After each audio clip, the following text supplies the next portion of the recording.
OBS because you had it turned Nope, off for the other screens? it should be working now. No. I just last time I did not have on the sound effects of my voice, so all those weird echoes and stuff was not going through OBS, so I had to turn it on, but I didn't actually turn it on the program. So sorry about that.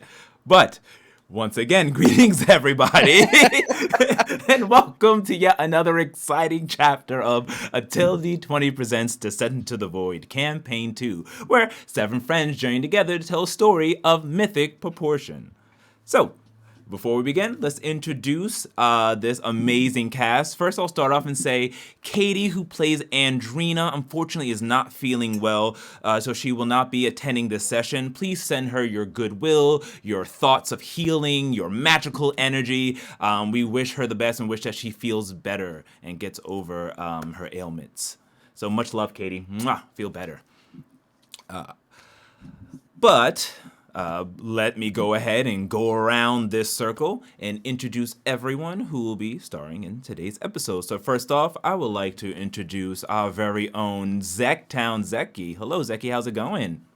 Well, it's going pretty well. How about yourself, Tail Weaver? I am doing fantastic. I'm so excited to start this session. It's going to be much fun. Lots of RP, I predict.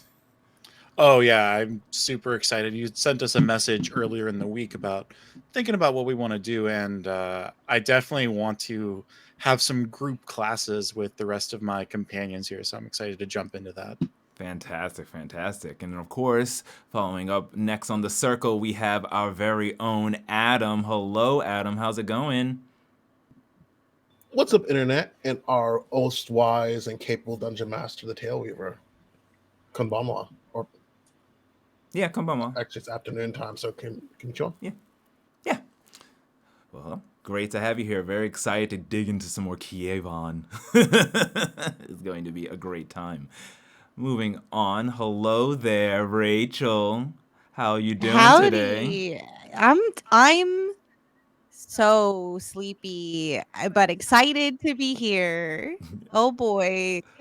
Thanks for bringing us all together on a lovely Sunday afternoon, Omar. I know, right? What a good vibe to see all these lovely little faces, and let's all pretend to be like cat people and shit. I love it. And you just came from a whole bunch of like a wrestling adventure. Yeah, I was in a essentially a Royal Rumble, but my promotion calls it the All Night Rager. I wasn't in it. Charles Stunning, the wrestler who takes over my body, did it, and it was magic. I can't believe it. I can't believe what occurred. If you want to, sorry, I know we're doing plugs later, but if you want to go see what the fuck happened, go to Charles Stunning's Instagram in the stories, and you'll like see the miracle that occurred. Oh man, awesome! Please go check that out. I'm gonna throw myself away. I'm so happy. It's fantastic. And then we have right next to Rachel, Ben. How's it going, Ben? How are things? Greetings and salutations, fellow adventurers, and Tail Master, Tail Weaver, Game Master, Dungeon Master. Depends on what we're doing, how we're doing Father. it. Papa? Only Papa when you're nasty. Oh, that's a different website. Awesome. How are you feeling today? Feeling good. I'm caffeinating myself. Good. It was good to have a little bit of caffeine in you. Yeah, and then of course, last but certainly not least, hello, Travi. How's it going? Hello. Good. I'm doing very well. I'm excited to play today. Like you said, I'm ready to dive in and dig into these classes in first circle, and we'll have to shepherd poor Andrina to the infirmary once we she's get lost started. her voice. Yeah. Tragic. We'll take care of our first circle. We have a plan to say how she will be getting better, and we'll be sitting out, and then she can easily jump back in when she returns. Right. But I'm doing good and excited. I'm glad you are too. Awesome. Welcome, everyone. Welcome. So, some brief announcements just to go over. We have coming up next week on Monday 2 amazing shows. Starting off with Storyboard is going to be on Monday. Just a little flipping the script there, as we will interview No Nat Ones. So that's going to be an amazing time over at 5:30, and then right after at 7:00, we jump into Radiant Citadel, which is going to be an awesome time as well. The story is getting good, it's ramping up, so I can't wait to tune that in as well. And then Friday, we are going to have our first episode of the Rebranded at the Table with Hatchling Games. They are amazing. They do so much for, not only do they make amazing stories and streams, but they do it all with sign language and its accessibility, and it's just fantastic. So I can't wait to jump into Hatchling Games on Friday, and then of course next Sunday, Descent to the Void episode 3. But that is our schedule, and that's everything that's going on. So you can follow all that at our social medias at ATaleD20s or ATaleD20s.com. But now the housekeeping is all done and we're all set. Why don't we remove the bookmark and hop into tonight's episode of Descent to the Void Campaign 2. Cue the intro!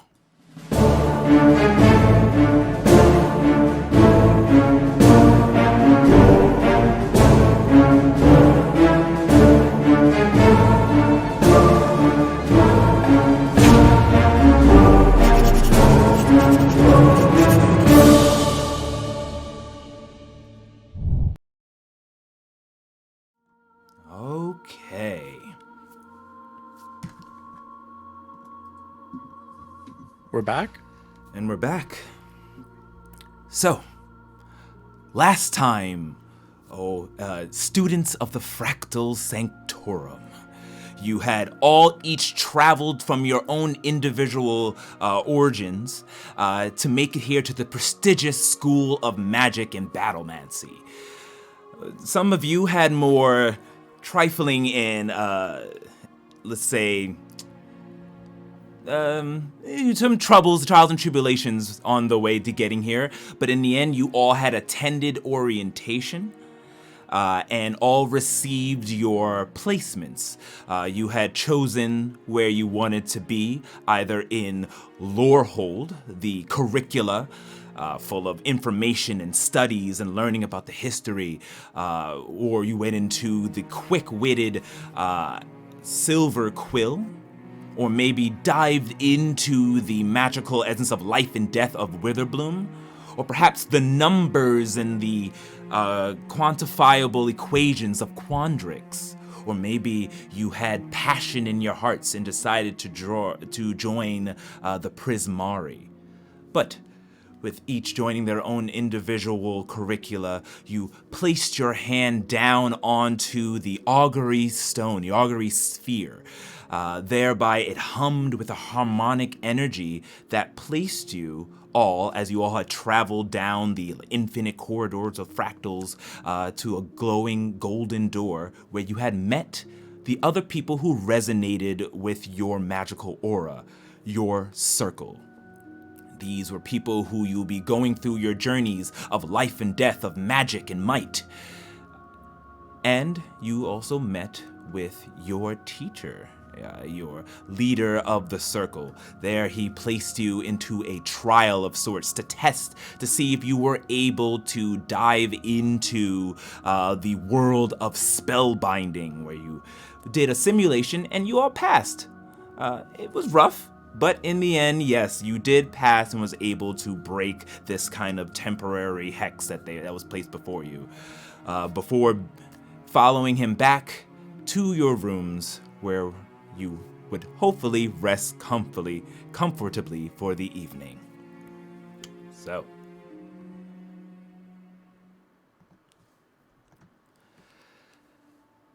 now, first things first. The battle, grueling but hard, did give you a boost of experience. You were able to learn new things about yourself and sort of work together with your new circle. As such, you all have leveled up to level 2.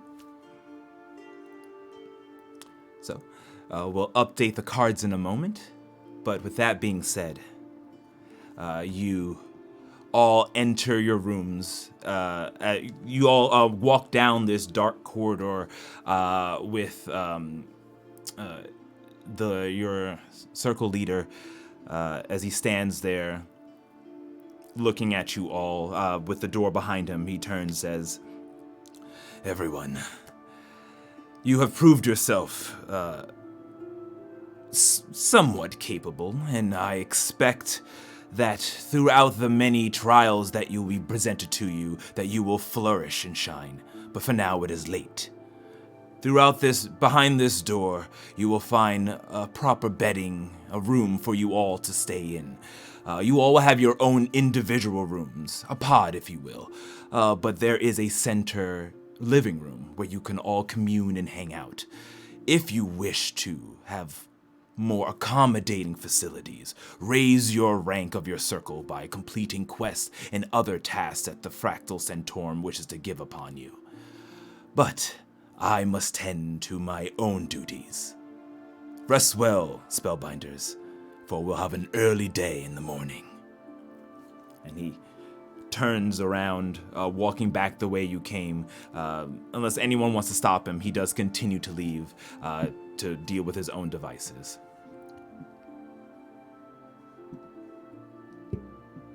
I think I don't have anything to say to him, but I will talk to my companions once he is out of the room. So, All right.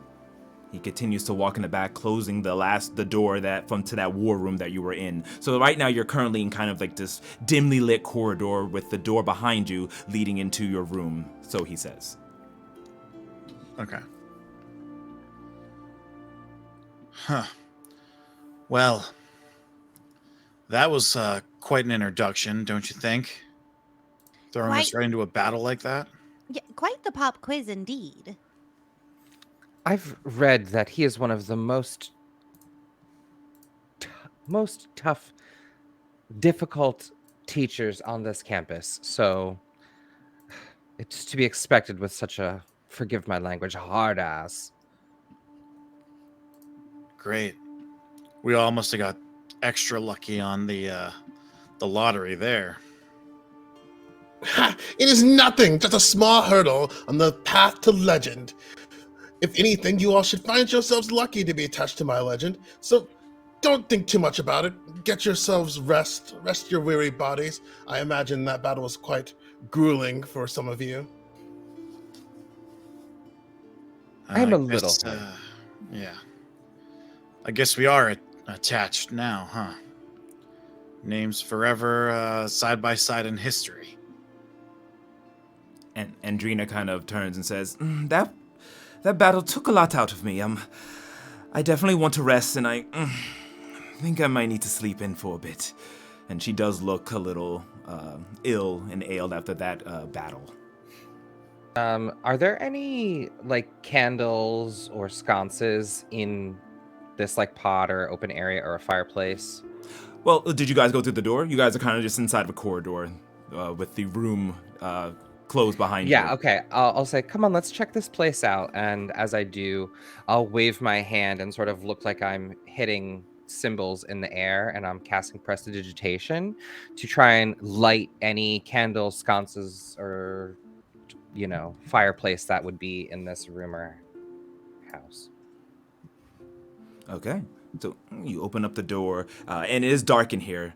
Using prestidigitation, with your dark vision, you can easily see where there are, there's a fireplace, definitely, with a few torches that are hanging on the stone walls. Snapping your fingers, they all ignite, illuminating this central area. It's about I would say about like a 20-foot diameter circle. So it's large enough, but there's nothing, no art, no carpet, just a cobblestone floor with six doors lining around the circumference. There's like one sectional chair, one fireplace, and that's about it. It's pretty empty. I'm gonna just offer my arm to Drina and escort her to to whichever room she chooses. So I guess offer my arm and more offer my like shoulder for her to sort of like put her hand onto, sort of, and then like lean on, and then I'll escort her to whichever room she'd like. I think all of the rooms are the same, but pick your choice, everyone. Andrina goes, thank you, and kind of pulls you over to one of like the front, or the first rooms to the left. Opening it up, she looks on over to you. I have it from here. Thank you, and she kind of goes in and closes the door behind her. Okay, so she chose room 1. What about the rest of you? What's your lucky numbers? Well, numbers don't go quite high enough for my lucky number, but I'll take whatever. Y'all go ahead and choose. Okay. Excellent then. I grab room number 3. I'll take room number 2 since I'm a twin, one of 2.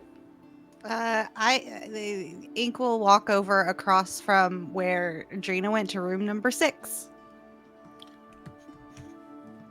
I walk over and take room number 4, I guess, leaving number 5 for Ben. All right, I'll take room number 5. All right. So as you all go and just inspect your rooms opening up, it's a small 10 by 10 room. There's a small single bed, a desk with parchment and ink and quill on it, as well as a unlit torch that you can easily use whatever abilities you have to ignite if you wish to have some type of illumination. Other than that, there's no windows, no carpet. It's just like a box. Just the box with the bed and the sheets. Is there are our belongings there, like the stuff that we sent or carried with us? Yes, everything that you had left, if you didn't bring it, such as Andrina's suitcase and all that was brought in, you assume, by Lucian when he had first mentioned about the tabby cat. So yes, you see all of your stuff inside of your rooms.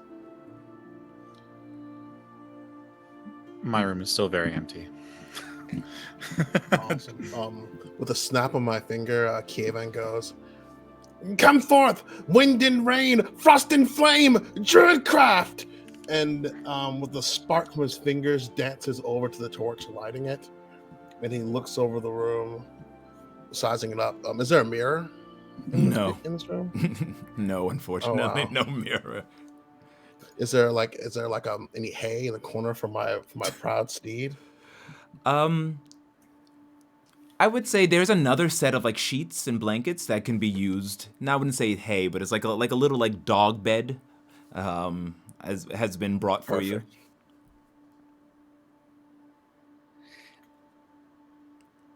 I'm going to unpack my suitcase, and inside of there, I see a tucked a little note that I open up, and it's from my my mom that says, good luck. I knew that you'd make our house proud. And in there's a little wineskin, like a celebratory wineskin. So I'm gonna take that out and come back to the center room and say, "Come on, let's all celebrate.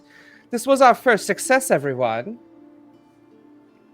Let's have a proper drink."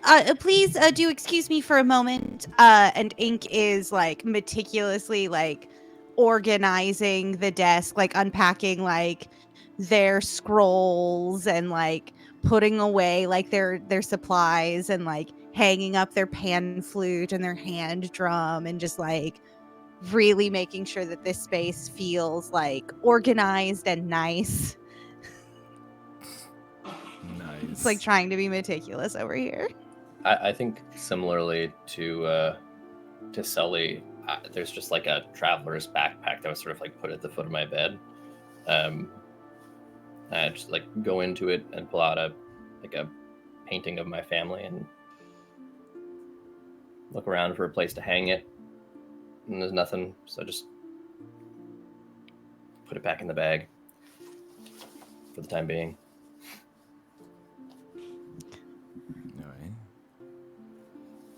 So at this time, at this hour, it's getting to be close to midnight. It was all of you went through long days. If you wish, you could go ahead and just go to sleep for the evening, but there is that communal room. There is also, I should mention, there is also an extra room, an attachment to each of your rooms with a lavatory. Like, you all have your own individual bathrooms and washrooms attached to your room itself. So Oh, fancy. well, that's what the gosh darn mirror is. So the mirror would be in there if you Right? wish to check yourself out. Everyone does. Then the Fractal Centaurum, albeit you must earn what you get, they do give you some amenities to start yeah, off with. yeah, you shouldn't have to earn like a humanoid right to a bathroom. Right. Like, oh my god, is this fucking prison? yes, it's not prison. So you Here guys is have your bucket, sir. in case you wish to wash up or do anything before bed. I do pop out of my door very briefly, and I said, "Oh, and no one, absolutely no one, into this room. Anything you see or anything that happens to you at that point, well, it'll be your own fault." Slam. I want to go over and open the door and ask why. Okay. Well, the door locked. Why? What's the big deal? Like, I intentionally want to do it before he has time to like click the little button to lock it. Like, as soon as it was slammed, I'm like reopening the door. Got it. What? None of your business. Well, we're I'm going to be doing- working together, aren't we? Maybe, don't be so rude about it.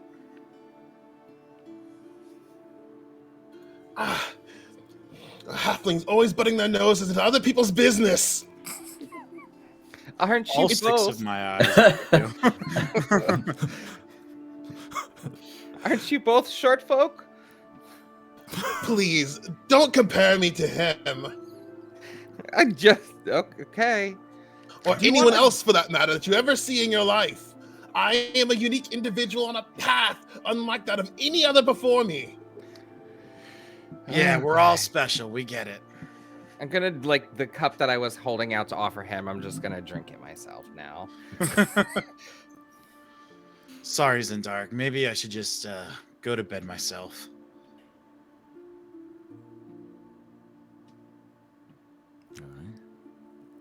Yes, maybe we have a celebratory breakfast tomorrow. I am feeling quite exhausted. If that's all right, I might go ahead and journey to bed. It has been a pleasure meeting you today and working with you, and I look forward to greeting you all on the morrow. And then Ink just sort of like slowly closes the door and is like, "Good night, sweet dreams. Bye now." And just like As a it little all- soft click of a lock. Good As night, they all Ink. look at Ink, I'm going to slowly start closing the door while the intention's pulled away, and then try to lock my door before anyone notices. I love it. I think probably right around this point, Ira comes out with like a little pipe and a small bag of longleaf, and is going to sit down in one of the chairs in the common area, look over at Zendark, and say, "I don't drink, but you want to take a spot? Just sit out here for a little bit." Absolutely. I would love to get to know you a little better. I feel like we should be jovial, but as I hear from your entrance in the hall, you have quite a lot on your mind, I'm sure. So I'm sorry you couldn't be or had a hard time getting here. Yeah, we've all got our path, right? Speaking of, what was the deal with the stone?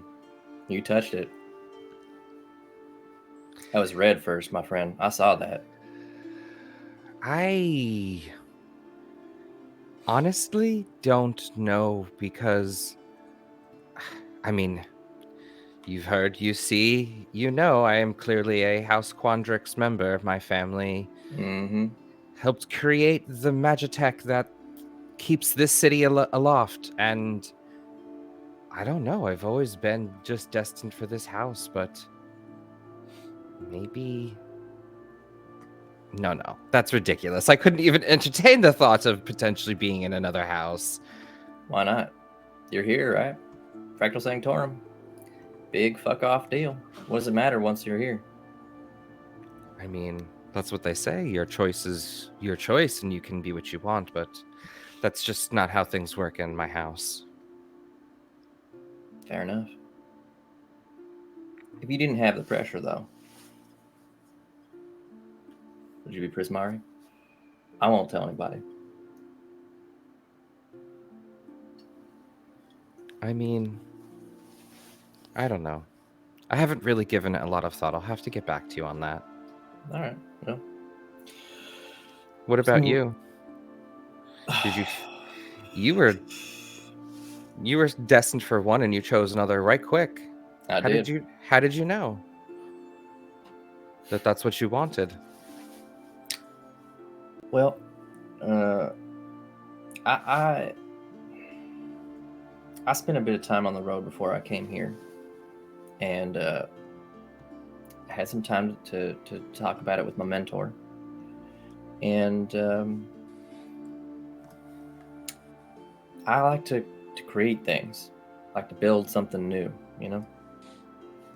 Prismari just always felt like the right spot. It's where all the creative folks are. I'm not creative in the sense that, like, I have negative artistic ability. I can't draw to save my damn life, unless it's a blueprint. I can draw a mean blueprint, but that's not art. I want to surround myself with people who are different, think differently, approach problems differently than I do. Figure it's the best way I can learn. That is admirable. So your family's a big deal around here, huh? Yes.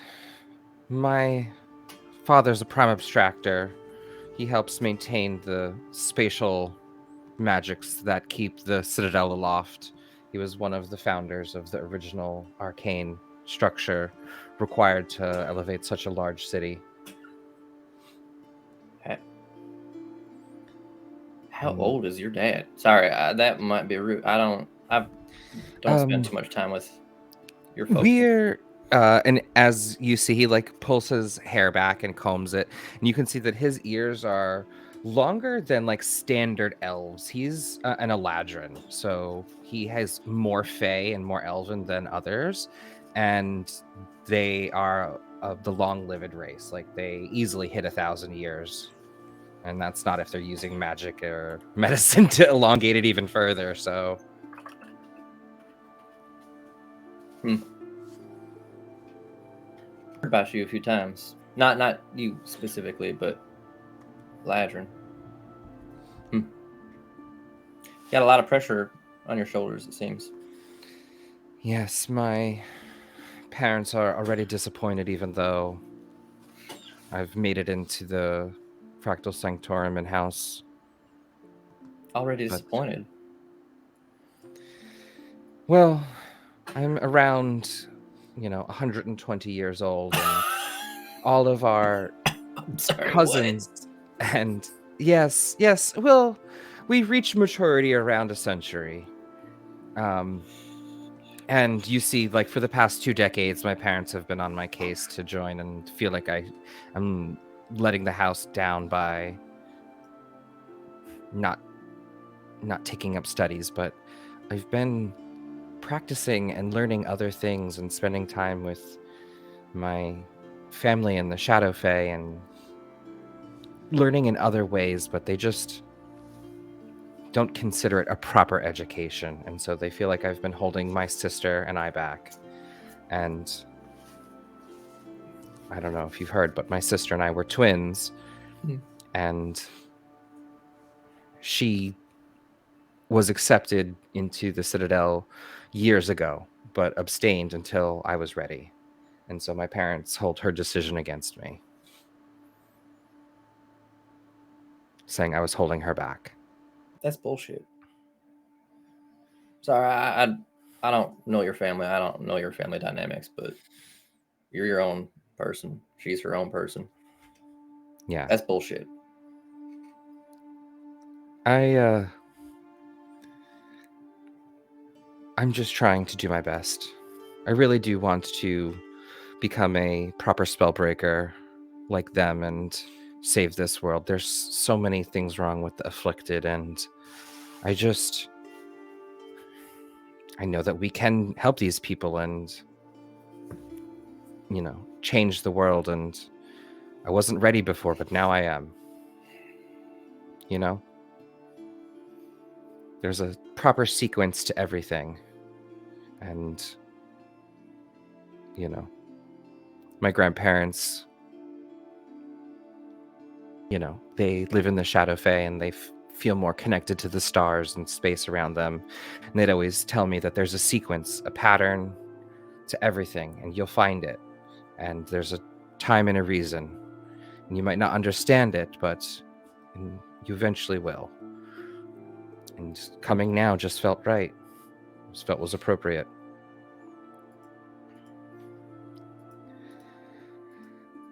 Is this what you want to do? Or are you doing this out of obligation? Like if your parents said, do whatever you want, be whoever you want to be, would you be here? I mean, but my parents never said that. Right, but I'm at right. I know. I mean, I believe me. I picked that up very quickly. I don't know. I've never felt like I had a choice. I really enjoy weaving and working with textiles. My grandparents taught me how to weave, and I'm still a novice, but I have occasionally put together a garment or two, and I find that fascinating. But I really can't spend more than a few years dabbling in that hobby before my parents kicked me off and sent me to the next arcane class. So, maybe I'd, spend more time behind a loom or in a garden. I really enjoy cultivating plants and learning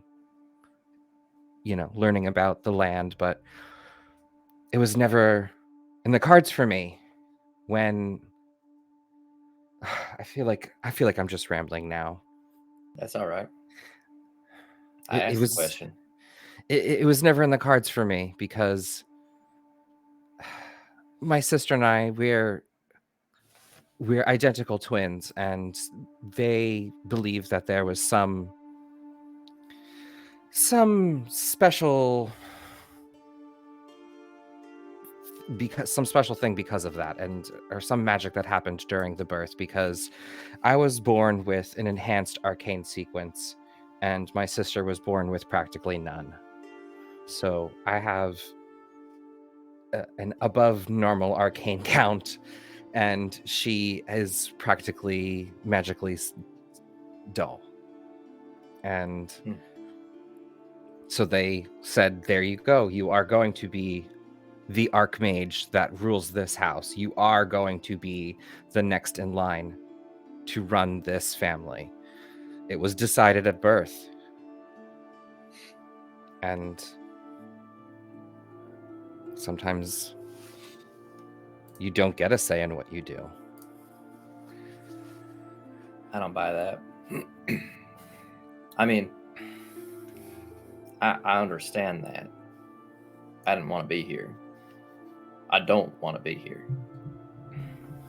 I don't feel like I really had a choice either way. So I do understand what you mean, but why don't you want to be here? This is a place of...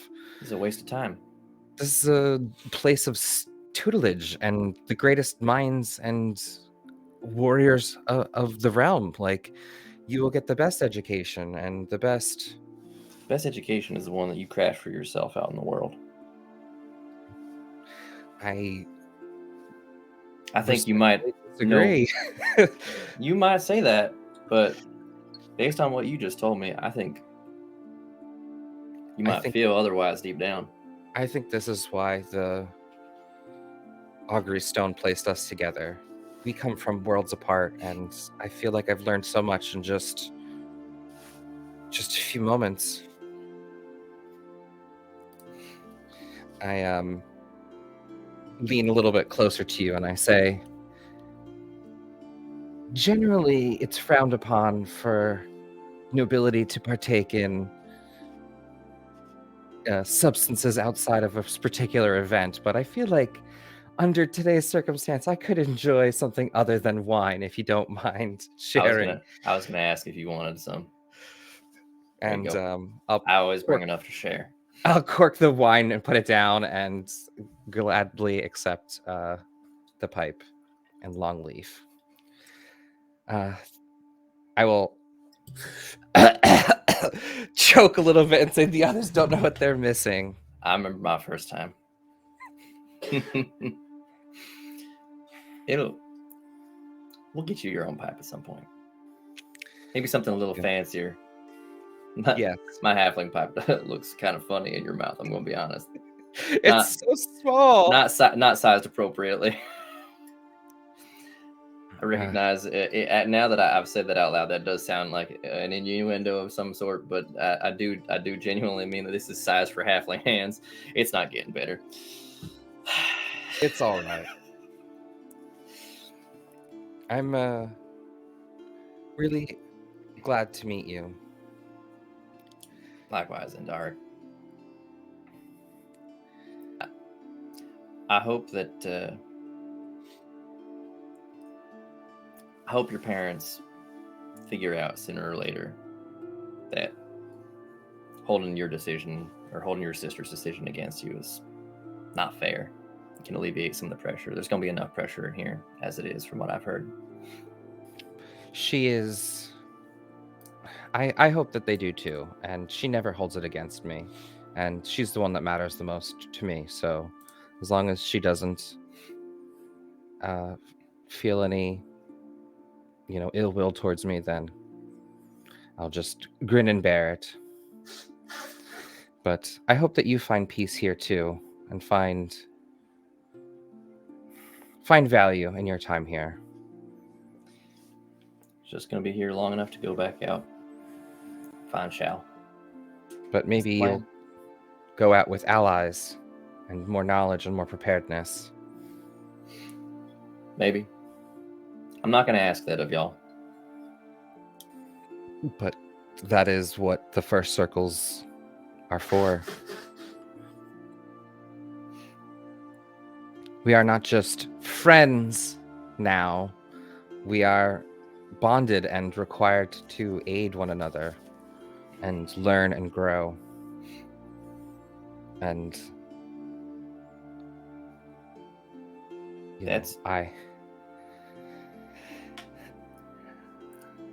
Y'all seem like nice people. Even Kayvon. He's a bit of a oddball, but I like him.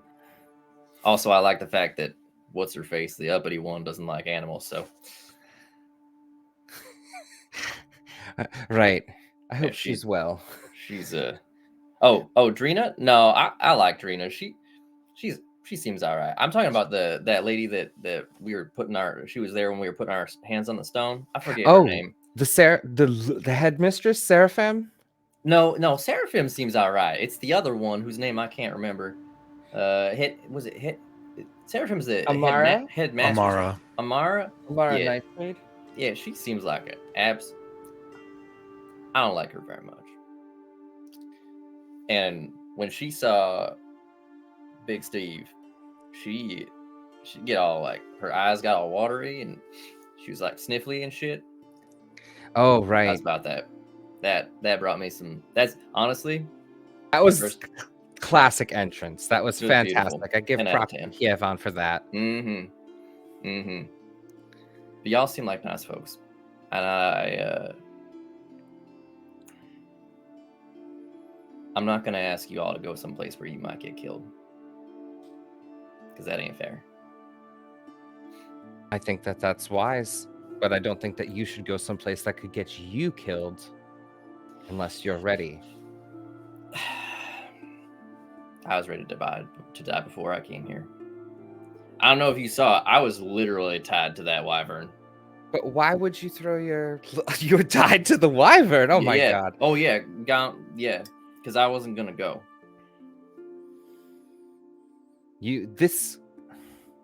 You cannot. You must live your own life. I do not wish to speak these words from your mouth, but you cannot let down the image of your master, your friend. They sent you here for a reason. You must honor that. By finding them. I agree.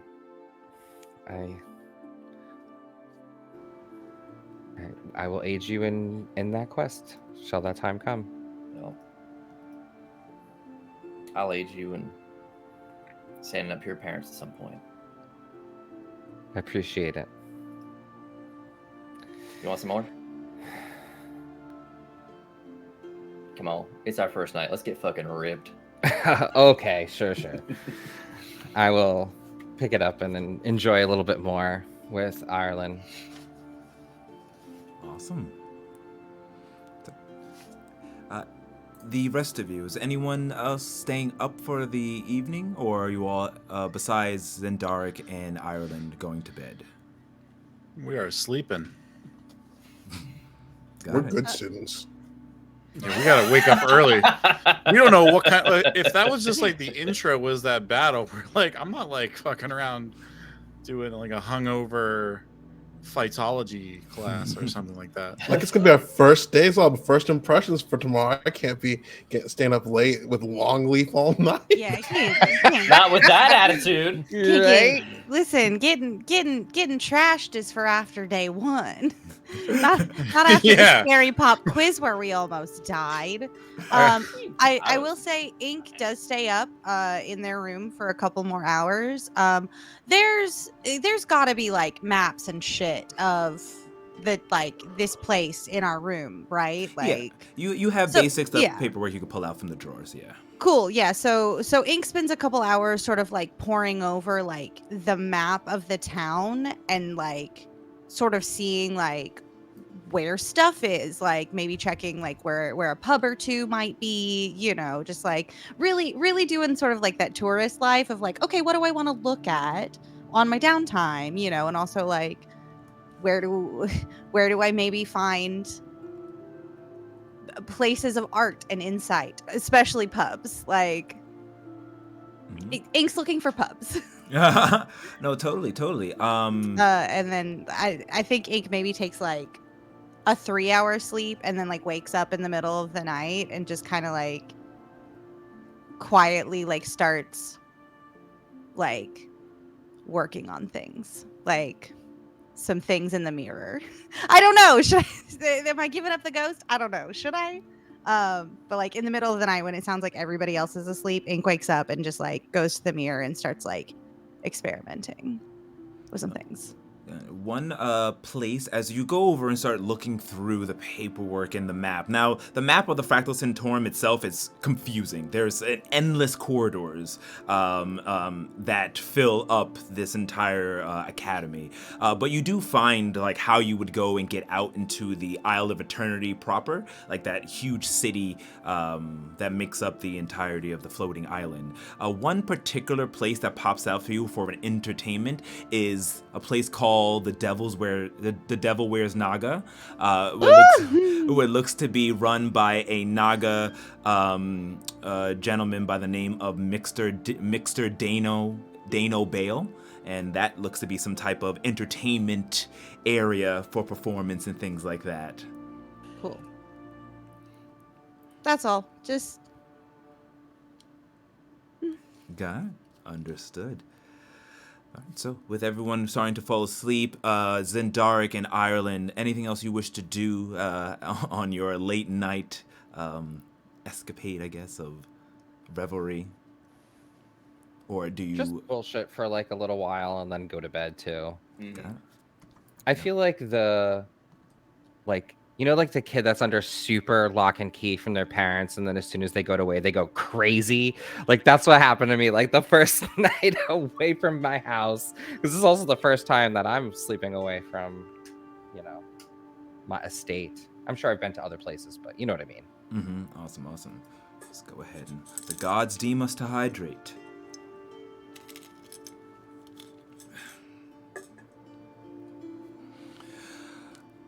Alrighty.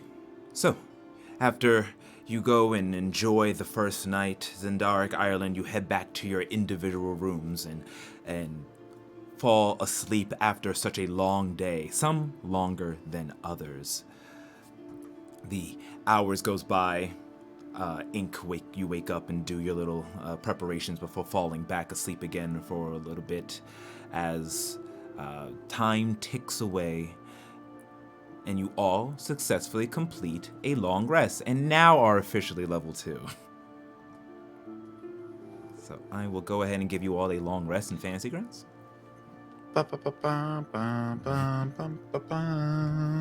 Exactly. Alrighty. Do we also have our initiate spells and things yet, or no? Oh, yes. Since now that you all are officially part of the curricula, you all would get, if you are spellcasters, specific spells for joining such as you get more like druidic and healing spells if you do Witherbloom, so on and so forth. So now at this point, if you wish, you can now add to your spell sheets all of your curricula spells. Yay!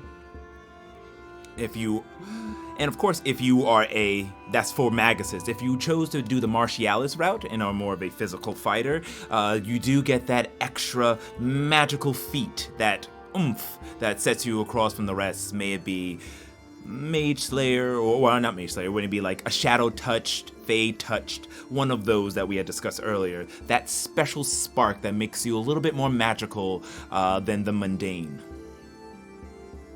Thing that makes you a woven, as it's called.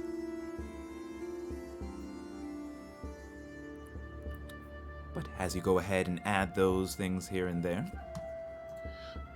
Dungeon Master, does that mean I Yes. should take and remove my magic initiate feat and add one of those like touched feats? No. You were just... Magic Initiate is included in that list as well. Oh, okay, perfect. Just making sure. Alrighty. So you all wake up, some earlier than others. Some of you only need to trance, but you all do complete a long rest as early in the morning, as the sun rises, there is a large knock at the main door that you had entered in.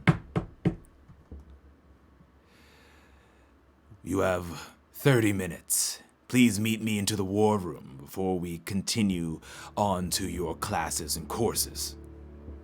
And you hear the familiar voice of Lucian, your leader of your circle, from outside as his footsteps clacks through the halls back to probably the war room where you came from. But you all are awake and can do your morning preparations and meet up in the communal room before heading back to the war room if you so choose. But what would you all like to do? The- Oh, go ahead. Please, you. Ink opens the door and comes out into the common room very silently, and it's like, "Good morning, everyone. We should wake and get ready for the day." I burst out of my room, what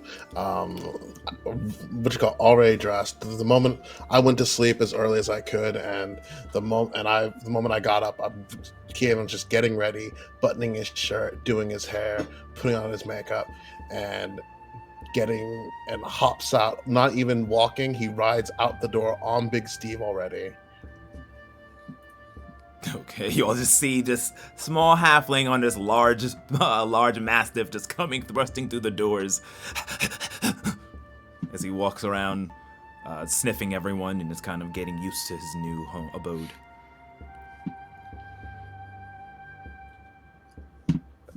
Sully leaves his room, hearing this summons of sorts. Oh, Ink, you're up. Should I start making breakfast? I can start making eggs. Do we have like a little like kitchenette commissary kind of deal in here, Yeah. or? I would say you do. You have a very small, like, college dormitory version of Okay. like a... Amazing. Is that something where we would kind of be expected to do that, or should we like just go to like a great hall sort of thing where we had come in yesterday? You can create small meals in here, more like ration-like things within this area. Okay. But for like breakfast and all that, the school provides all of your meals and foods and such. Understood. Just wanted to make sure what I was doing. I'll start prepping some granola then. Just like have some extra rations. Oh, that's it. You know, once Oh, you start yeah, making yeah. granola, you don't ever get to stop. It's fact. It's fact. fact. Ink pulls out some of the cheese that they got from the Oasis, and is like, if we can locate a couple crackers, I found this cheese quite delicious on my journey. It comes from Barasette. Oh, that would go perfect with these rations that I'm preparing. You know, little the cheese sourness to go with the savory and sweetness of this granola. You know, cheesing dried cranberries. I've had that before. Quite a delicious combination indeed. What are you both doing? There's no time for this. Well, where's Zendark? And Well, we were told we had half an hour, which is plenty of time to fuel the body and prepare the mind. I agree. You're no longer by yourself. This is where we'll be measured, our capabilities metered out. Being early is a mark of being aware and prepared. Don't worry, we have plenty of time. Coming out, brushing, using like a long paddle, brushing his platinum silver hair. We have at least a half an hour. There's enough time for cheese at the very least. Right. And like, Ink puts like a little bit of this yak cheese on a cracker and like walks it over to Kaven and is just like, please try it. It's quite tangy, and the arid environment in which it was processed really gives it a salty, almost indescribable level of deliciousness. In fact, if you would like, and then Ink kind of talks for 10 minutes about like the power of food and the importance of like starting your day on the right foot, and uses their feat inspiring leader, and gives everybody 4 temporary hit points. oh, that's awesome. Oh, Yeah. nice. Ink is an inspiring leader, and it's just like, and just the value of, and also just the pleasurable experience of enjoying a meal with your compatriots. It can all be quite beneficial. Don't you agree? I'm Don't gonna- speak to me on the value of nutrition. I engage in a brief intermittent fast at the start of my day to help build up my body's strength. The pain in my gut guides me in the right direction. Irulan sits up out of the chair where he fell asleep last night and goes, I'll eat that cheese. However Big Ireland. Steve may have it, it is his eating time. Or Big Steve. That seems very. There's plenty on the counter. Do I've not had worry. one already. I'm good now. We'll pass. Here, Big Steve can have mine, and I'll toss my other one to Big Steve and say, that was fantastic. I'm going to go get my boots on now. Steve, but Steve, no. Big Steve tries to go and eat the food, but he's very obedient to you. Stops before taking the bite as soon as you tell him no, and just kind of sits there wanting. It's like, You all could learn something from Big Steve. Discipline goes a long way towards finding and bringing out your true potential. You hear a voice coming from Andrina's door. Go on without me. I don't think something's not sitting well with me. I'll contact our professors and let them know. I'll be fine. I'll be fine. Ooh. She sounds kind of like slightly distressed and looks like to be staying indoors. I heard some terrifying noises coming out of that room last night. After just ungodly.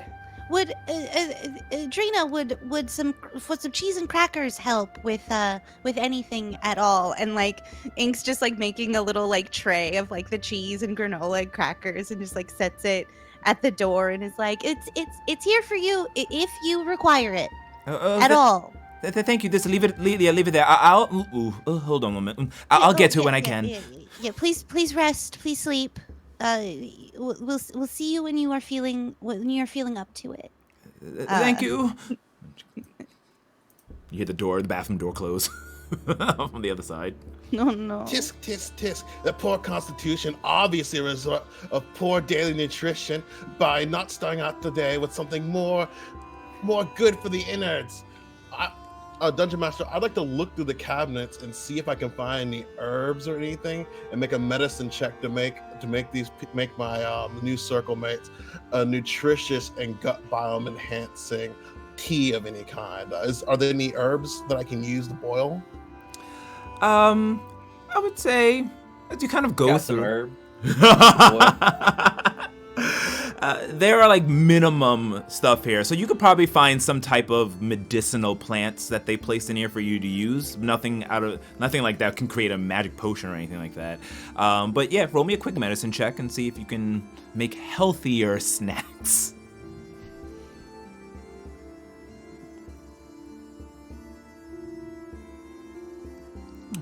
And 11. Okay, not bad.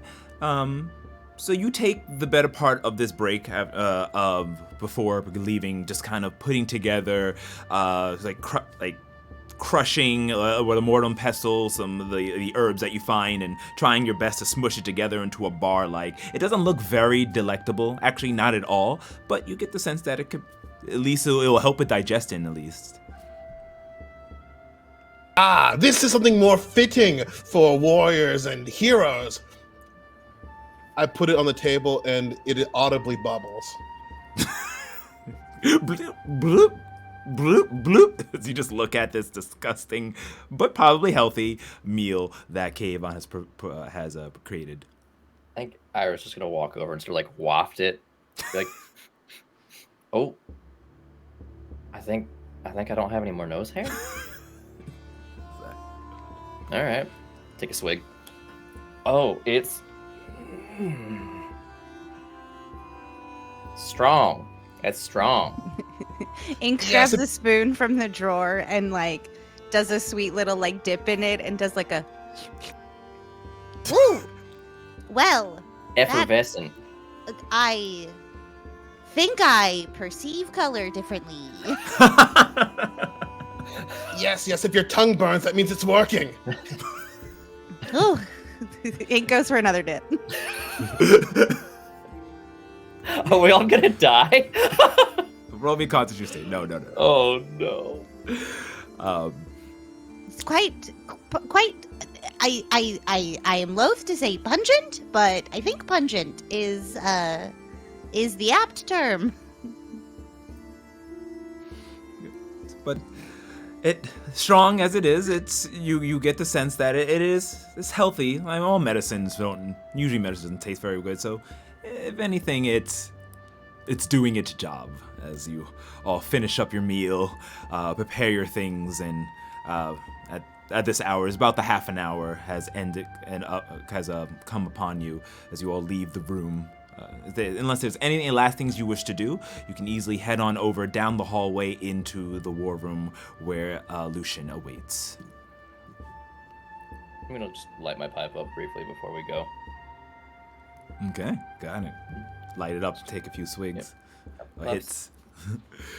Yep. And then you all leave, closing the door behind you. When you do, you turn around. Whoever's the last one, because it's more like one after another. It's only about a 5-foot-ish wide, this corridor, for about another 30 feet. Turning around, the door that was there kind of vanishes, leaving nothing but just a wall. So we can't even get back into our own room if we want to? I think we were supposed to attune to the room at some point. I might have forgotten that. What was that in the handbook that they gave us last night? Oh, I did not read that. I did not read that either. Well, You guys got a book? Well, fortunately, the silver lining of Drina's illness is she is still in our room and could probably let us in when we return. Or she's dead. I'm kidding. That was a joke. I'm just kidding. It's okay. Well, you gotta make light of it, right? But Does any of you I don't think magical that users? she's sick enough to die. Oh, I meant more that as the space collapsed, she was squished into jelly. Oh my god! No! What? That wouldn't happen. No. Might go well with the cheese. I do not want our room to be squished. No, our belongings are there. It is temporarily shunted. It's not actually squished. So they say. We should also ask if one of our colleagues gets injured or deceased. Does that hurt our chances of succeeding here? Does that? Actually, that's a good question. Why would you? Would they? Does a circle have to be 6? Would we get a new person? I mean, This I is have- quite morbid discussion for our first day together. Mayhaps we should go to the war room. Yeah, we Yes. haven't even gotten syllabuses yet. Yes, and do not worry. As long as I'm looking out for you, my dogs of battle, I will keep you safe. That's comforting. Does that mean? Do I get a nickname? Will I be Big Ira? Big Ira, Big Steve, Big Ink, Big Silly. Oh, Big Zan. it's fine. Is- Ink is short for ink on fresh parchment. I don't require any more. Big Ink on names. fresh parchment. Oh no! Oh boy! I like it. It's got a nice ring Oh to it. wow, that's quite a mouthful. It rolls off the tongue really It does. well. It feels good. Feels good to say. I'm good with. do we Just- all need just big in ink, front of our please. name? I don't I mean, think so, right? Just to work on not being a big inconvenience to me. Oh, see now I Oh, like who's that. who's That's big good. inconvenience? I'm sorry. A lot of us if we don't make it in time. If Not if you, I come Ink. across as overbearing, I truly do apologize. No, it's not you. Oh, It's okay. them. Let's go. Don't worry Enough about with it, Ink. I'm just playing devil's advocate a little Oh, bit this morning. I feared that you found my yak cheese offensive. Oh no, it was delicious and creamy and wonderful. I thought it was quite a treat too. I was very excited to share with everyone. You could taste the arid nature of the locale. I've never had anything like that. It was delightful. Shall we? To the war room. To the war room. All right. Onwards! Lead the way, Big Steve. I just want it to be known that Ira wants nothing more than to give Big Steve just like the heftiest scratch behind his ears, and just doesn't know if that's like socially acceptable. It is just like, okay. So with Kayvon leading the way on top of Big Steve, you walk about 30 feet to the other door, opening it up. You enter back into the war room, but it doesn't look damaged from any of the spell effects or things that you did the day prior. It looks completely repaired. That magical swirling circle is no longer there, and all you see standing in the middle of that table where that was is the human with black hair, wearing a cloak that covers kind of most of his head until he brings it down, seeing you, of your circle leader, or Illuminar as it is called, Lucian, as he goes, Finally, you are exactly 27 seconds late. Do not do this again. No! We would have been here sooner, but Big Steve had to sniff at some things and do some doggy business. Don't blame Big Steve for your actions. You need to handle your familiar, Kayvon. Don't let it happen again. In any case, Kayvon glares at you. I accept the glare. In any case, come. We must discuss your syllabi. As he beckons you to come over, and you all make your way through this large room surrounded by books. Eventually, as you get as he stands in front of you, Lucian steps down and looks at each one of you in the eye. Some of you may be taking on the syllabi of Martialis, while others are taking on Magus. You have the choice of taking on whatever course you wish to do for the day, as long as it is available. But I suggest that you work as a team and develop your skills together. The more you participate in your classes, the better I presume you will become in those tasks. There is also the bulletin board. Make your way downstairs. There at the bulletin board you will find quests that you are able to take that can boost your circle status. By doing so, you'll have access to weapons in the Grand Reliquary, as well as be able to take part in more dangerous missions. Right now, you are all rank G. You only can take ranks and quests that are in the G and the F. If you wish to continue, you need to raise from your novice ranking. Take your cantrips. And once you pass, you'll have access to more dangerous and rarer items. For now, I suggest you go ahead and choose a course that you wish to take. Or, if you want, go to the bulletin board and go on a quest. Something that's a benefactor has put forth that needs to be completed. I frankly don't care exactly what you do, but make sure you do it with the utmost of precision and care. I wish my students to actually be successful for once, he says, kind of looking away from you. Then quickly changing the subject. And anyway, breakfast is held down in the main mess hall. You can follow the maps that are located throughout the many halls of the Fractal Centaurum. Do not enter the Infinite Corridor. You are not ready to witness its majesty. Your brains cannot wrap itself around the infinitesimal equations that is this corridor. You have been warned. Any questions? Yeah, what happened to your last circle? Did they go into the infinite corridor? My original circle decided to take part in a quest that was well over their rankings, disregarding my warnings. In doing so, and then he kind of pauses for a moment. In doing so, a hex got the better of them. So let this be a cautionary tale. Do not take on something that you are not ready for. Know your limits.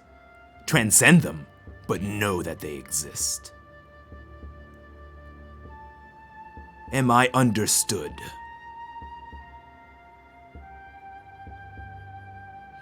Excellent. Yeah, I have another question actually. So I went Martialis and Magus. Oh. So do I just have like double the course load to graduate? So you're the special one that thinks that they can handle both syllabi. No, I don't think it. I know it. Well, roll me a persuasion check here, or actually just a straight charisma check. Straight Yeah, this is a charisma. Better roll. I'm not charismatic. An 8. You kind of like, you're boasting your ability, and it doesn't seem like he's buying it as he kind of chuckles to himself. That is the kind of overconfidence that caused my last circle to. If you wish to take on you will have to take 2 sets of cantrips. You'll have to participate in 2 sets of courses. There are not that many hours in the day, but if you wish to go on with lack of rest and sleep, then by all means, attempt to do so. All right. How hard could it be? They let you work here. He looks at as you're kind of take a jab at him. Lucian kind of turns and looks directly at you. His eyes kind of glimmer a little bit, and his eyes are kind of like this like deep amber. And in that moment, you notice it go from it to like a bright sun yellow. Roll me a charisma saving throw, please. Sure. Oh, you gone down fucked up. 10. 10. You feel your body seize up in a moment, and you're like, only your breathing is able to continue, as like your eyes can't even blink and your body is just completely frozen in place. All the rest of you just see as if Ireland was just stopped in time, like his arms are just out and he's like not even moving, as Lucian goes, you can't even handle a slight domination, and you wish to take part in both courses? This will be interesting. And he just releases it, dropping you, and you have motion. You free movement of your body once again. Kevin laughs. Yes, this is the kind of behavior that we need to create true legends. How can we do something we can't walk on the same path that others have before us and get somewhere new? Amberfoot, that was your name, wasn't it? That is indeed my name. I like your style. Maybe there's something is useful about you after all. Well, nice to know that you come around eventually. Shall look we over check the out the book. board? Yeah. Are there any classes that we'd want to do, or just go straight for the missions? Oh yes, in this infinite corridor. Tell us where it is so we can definitely avoid it. I was not born yesterday, or the day before, or the day before that. You will see. So you're old? He's 4 days old. You will see signs. If you run into them, abide by them. There are also magical protections to keep those of weaker arcane prowess away. Okay, good. I was going to ask. It sounds like this is a very dangerous room, and maybe there should be some safeguards in place, just in case. Whew, I was nervous for a second. But all safeguards can be broken, so do mind those. Why forbidden would you areas. say that to us? I think some of us might be a problem. I'm trusting you all to know your limits. This is going to be a long, long year. Don't worry, Dean. I will ensure that our circle stays in order. And about our circle, how do we get back to our rooms? I am minding all of my P's and Q's, I swear. I'm just nervous that there's an infinite death room. To answer your question, to get back into your room, just will it. Your mind is connected to your room. If you wish to enter in, the door will reappear. In terms of how dangerous this place is, it's extremely dangerous. Why it's there is none of your concern. And for you, Darik of House Zen, you are of noble and of heritage, so I expect you to keep these others in line. Understood, Dean. Well, the day continues and time ticks. Purport to wherever you see fit. And if you have any questions, please head to any one of the workers and teachers and deans in here, and they can either answer your question or reach out to me. I have other things I need to deal with. And if there's no additional questions for the dean, Lucian gets up, snaps his fingers, and disappears. Wow, he's deeply condescending, isn't he? Yes, I told you that I was not exaggerating. I've heard from family and other people that he is very, very powerful and very, very educated with only greater levels of condescension. and Wow. You know, when I was coming up in the colony in Barreset, the elders would often say that a failure in learning is not a failure in the student, but in a failure of the teacher. So I'm a little concerned, considering that this teacher got some students killed.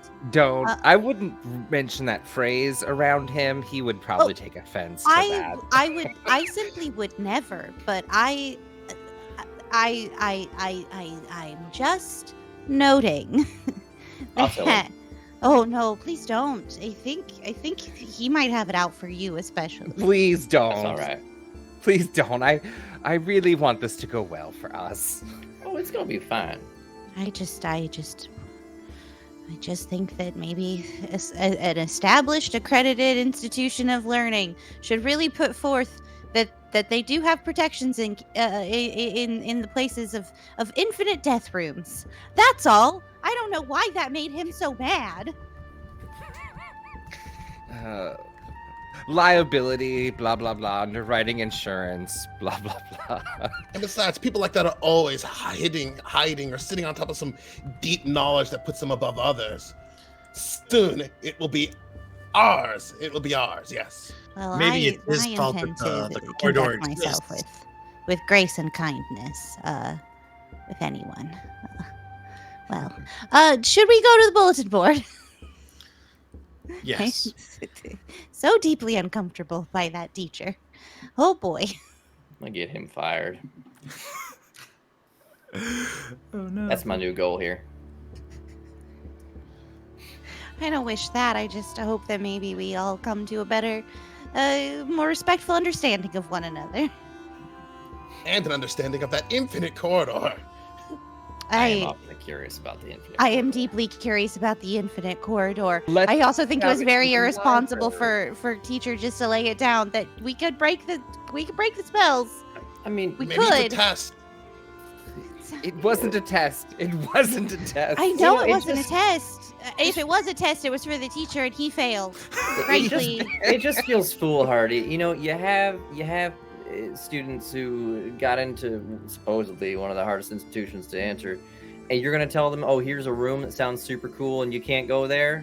What do you expect curious minds to do? Not go there? Come on, it's just irresponsible. It Let's really feels. Read about it and research it Oh, in the library. Come on, Zen, there's that the sounds so boring. the Mystic Arcanum.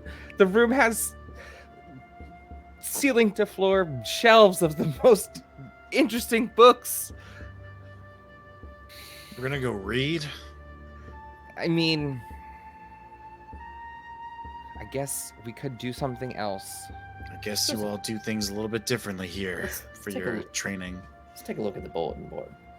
I'm not saying that I want to go to the infinite death room. I'm just saying that teacher made it sound very intriguing. Incredibly enticing. Just the opposite impact was given to what I assume the intention was. That's all. That's all. I don't want to break the rules. Good, because he's put my ass on the line. If any of you do. Okay.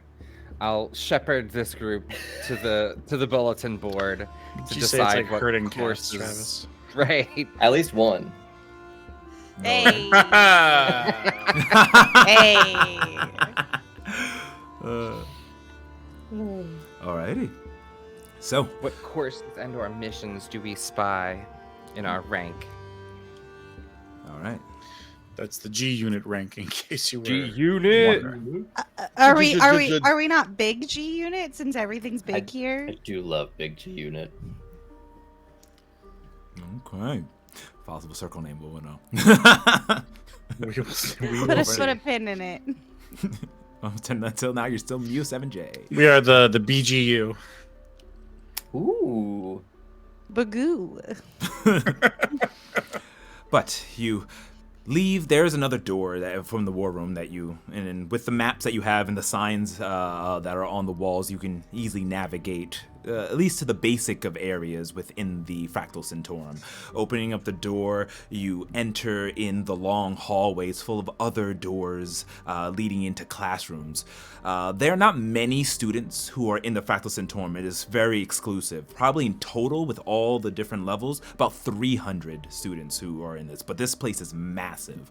Every so often, you do run into other students dressed in, depending on their curricula, colored robes.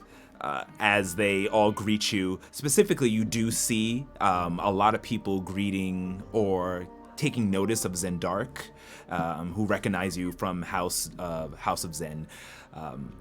You do, as you turn the corner though, making your way down the corridor, there's a half-elf gentleman with blonde hair similar to that of Zendark's, but a little bit shorter and not as shiny, wearing this like black and green tunic. Next to him looks to be another elven woman with the same ensemble as they catch your group walking down that hallway.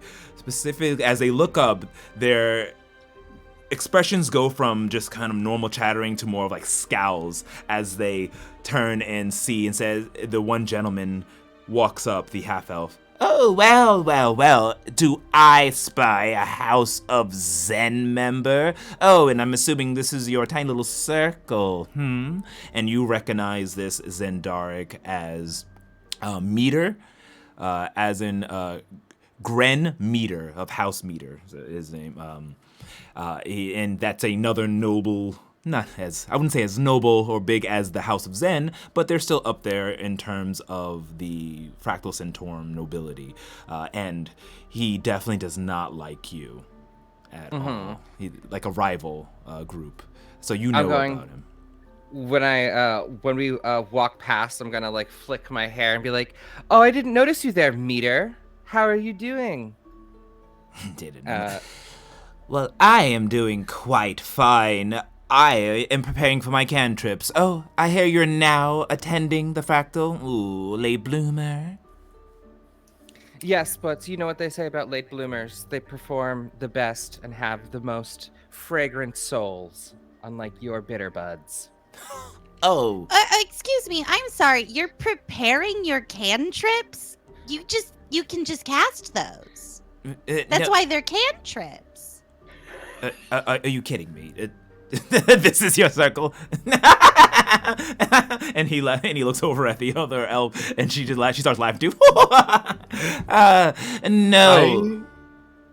Go ahead. I cast Minor Illusion and make it look like his robes are on fire because it's a cantrip, and I don't need to cast prepare it. Prestidigitation and just make sparks come out of my hand and like Fucking shoot in cast between. Mind It's like, Sliver on this motherfucker. Okay.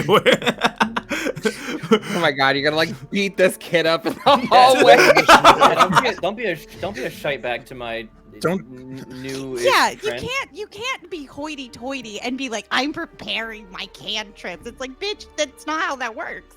Okay. You just do them. Yeah. So many things happens. I'm preparing to breathe. What the fuck? You I'm preparing my daily allotment of heartbeats. Oh no. I'm just like gonna laugh, like stand back preparing as my buddy cantrips is a jumps euphemism in. for masturbating or something. Damn. So This guy sucks. So Mind Sliver and a Minor Illusion, and were it was ink casting anything? Yeah, I prestidigitation. I just make sparks appear in my hand. Just like, look at this. Okay. And I don't have to think about it. Is there a save for Mind Sliver? I think it's intelligence, right? It is intelligence save. Okay. And the same for Minor Illusion to see if it's an illusion or not. So I'm just gonna draw him straight up. It's a DC 13 saving throw. Okay. And what is your DC on the Minor Illusion? Sully? I think I just create a Minor Illusion. I don't know if there's a save for it, is there? Oh, well, for them to figure it out if it's illusion or not, there's usually a save, which would probably be intelligence, if that's what you chose. It's an intelligence check against my spell save DC. Okay, and what's your DC, or what is your modifier? Is it really just 2? No, it can't be.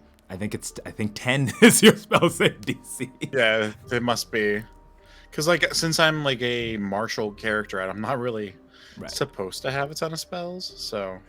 Exactly. Okay, so, as the Mind Sliver hits his hand, all of a sudden, a flames ignite on his own. He goes, ah, ah, ah, ow! And just like, and he like starts patting it out, and it takes a deep breath, and then pushes down his hand. You can't fool me with your little tricks. But if that's the game you want to play, quite well. I saw you patting that out like it was real. We can't be bothered with you.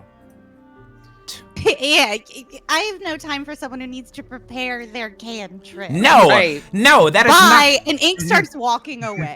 Yes, Yeah. come on, let's go. Yeah. Ink. Like, We have a board to go check. We have actual missions to take on. Who are those people? what a weirdo. As once we're like a few steps away, I'll fill them in. I'll say that they're a rival noble house of ours. They're quite far beneath us, but they tend to squawk like as you've just seen, and anytime they can. No offense, Big Steve, but they are all bark and no bite. Yes. And Zindar, you would know when he means by cantrips the cathetical appraisal. I know of exactly immunity. what he means. Yeah, so you know. I was gonna explain that to the group when we're out of earshot. Oh. But yes, he's there huffing and puffing, and he's like, not worth my time, and walks away. As you continue to make your way through the corridors. I'm gonna kill that guy. I stunk. Make it look like an axe. I'm gonna push him into the fucking infinite hallway. Careful. We cannot be planning Careful, right. murders on the first exactly. day. Sorry, We are sorry. here to... I'm going to accidentally trip. and Stop, fall stop, and I'm gonna put push my hand him. on Ireland, the Oh ears, no! the walls, they have Oh, ears. why was I just in a tabletop position right behind him at the It's time? It's Oh crazy no! how that happens. You know, Whatever am I gonna what do? an unfortunate happenstance. Yeah, I'm he's, trying very hard to be diplomatic here, but someone's just gonna come with attitude. Right. He is one of the worst. As you can tell, I tried to just brush it off, but any chance they can, they just flap their gums and act like they're superior. But I Your think hair you is- guys handled it with dignity and grace. Your hair is much nicer than his, just Oh. on that basis alone. Yes. Thank you. Yeah. Well coiffed indeed. And also, I love the joke you guys were playing about cantrips. That was hysterical. Yeah. So what is he actually talking about? Yeah. What What's he talking what did about? he actually mislabel there? Oh, for really? You don't remember? It was in the onboarding packet. The cantrips are You a read form that? of test. Yes, of course I read that. They're sort of like standardized tests that we have to take at the end of each year to advance, and they stand for. I don't have it open in front of me. It's like the cathetical and antithetical. The cathetical lap. appraisal of numinity, talent, research, ingenuity, and pugnity. And pugnity. So that's what it stands for, and that represents your standardized testing in magic and might. I see. Well, I refuse to call these tests that. It's very confusing. Well, that's what he I meant, call it but I test. thought it was hysterical how you played off of him like that. He frustrated him to no end, and it was delicious. Are they Well still like in considered. seeable range? No. As they walk off. No. Aw. Yeah, they've left the scene. So I can't chill touch him at this point. we have walked away. All right.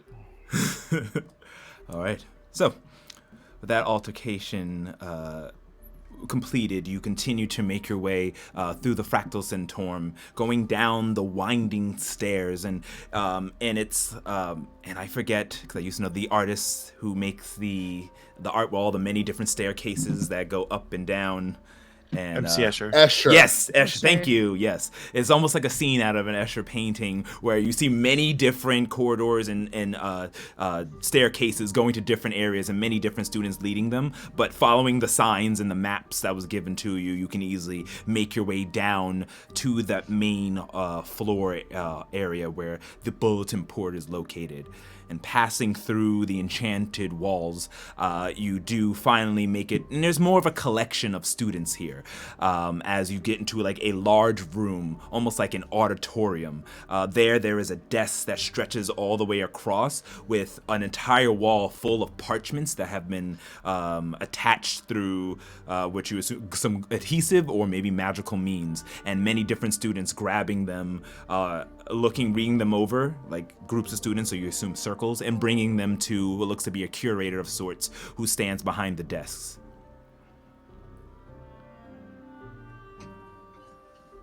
But if you would like to, you can easily move up to like make your way past anybody in the way and then start to read each one. And there are different levels from G to S.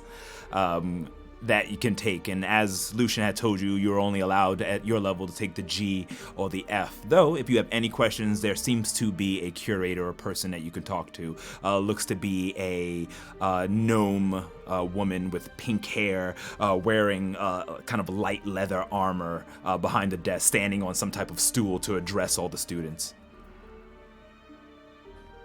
I'm gonna turn to the group and be like, "So do we want to play in our own park, or do we want to take one of the F rating quests?" Oh, are we doing a quest for sure? I thought maybe we could peruse them, or maybe go to a class. I mean, I figured we'd at least take a look, but I was just kind of curious if we wanted to, mind our own or step it up a little bit. You should at least get an idea of what the quest looked like. Yeah. Let's scan and see if there's anything that pique our interest, and then reconvene. Okay. So, Can we start scanning and looking for anything that sounds interesting? yes. So, alrighty. So you go on looking in there, and are you looking at the F and G section, or are you looking throughout all of it? I feel like you probably have some idea of what the answer to that question is. Okay. So as you peruse the all the documents that are on there and really to get a good look at it, you get the sense of there are like tons, about 30 to 40 different quests. Some of them let's start from the S rank and go down. Some are a slumbering town that won't wake, suspecting a hex in order, need S-class hex breakers for mission. That's written there. And then like in the A section, you get something similar, such as a forest of afflicted found in nearby forest, need an extermination and possibly a hex breaking. Moving down onto the F and G section, you see Renegade Golem. Wizard artificer needs assistance in destroying a renegade golem. You see overgrown vines. A phytomancer needs assistance in eradicating weeds and magical plants that have overgrown in her garden. There is a knoll, and this would be more of on the F instead of G being lower. Knoll infestations. Down on Corinth, there is a knoll infestation within a cave, and they need to be eradicated.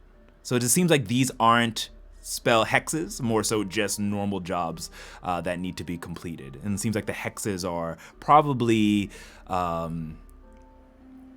above our level, like the D rank and higher. What courses do we see? Sure. Courses that are available for you to study. are, just gonna pull open, here it is. You have phytomancy, which is the study of plants. There's shadow magic that seems to be run by your very own Lumineer, Lucian. There is also a class on battlemancy for Martialis, though Magus can take this if they so choose. And it's like Battlemancy 101. And finally, the next class that you can take is Weaving the Arcane, on how to amplify your somatics and how to amplify your spell casting using the right words and so on and so forth. So those are the available courses that you can take. Okay. Let's I'll flag the group down after a few minutes and say, okay, what do we think, guys? What courses or missions are piquing our interest? I found 2 that I really like, but I think we should do something this first one together. I will say, since everyone's kind of been a bit of a jerk, except for us, for the most part, maybe we should do some battlemancy, because I feel threatened. I don't disagree with you. Yeah, maybe we check out this battlemancy class, and then afterwards we go punch that guy. punch that. So many times. Maybe we pretend the golem or those gnolls are that guy, and we just punch them instead. No, I have no attention spending on people who hide behind the strength of their names. Focusing on getting stronger and perfecting my research is my #1 goal. Personally, I'm interested in the weaving the spell magic class. I agree. That sounded so interesting. I was gonna say Zendaric after our conversation last night. That one does seem particularly up your alley. Well, do we want to? We could split, but do we want to do that? It sounds like you 3 want to go do the battlemancy, though. Do we want to maybe we split and then we reconvene, sort of share what we learned? That way, in some ways, it's kind of like we can double up on classes without having to actually attend all of them. Oh, I could also go to the weave class together, and learn to hit someone with a powerful spell as well. Sully, how do you feel about that? Well, I'm not too great with this magic stuff, so maybe I should learn how to use it a little.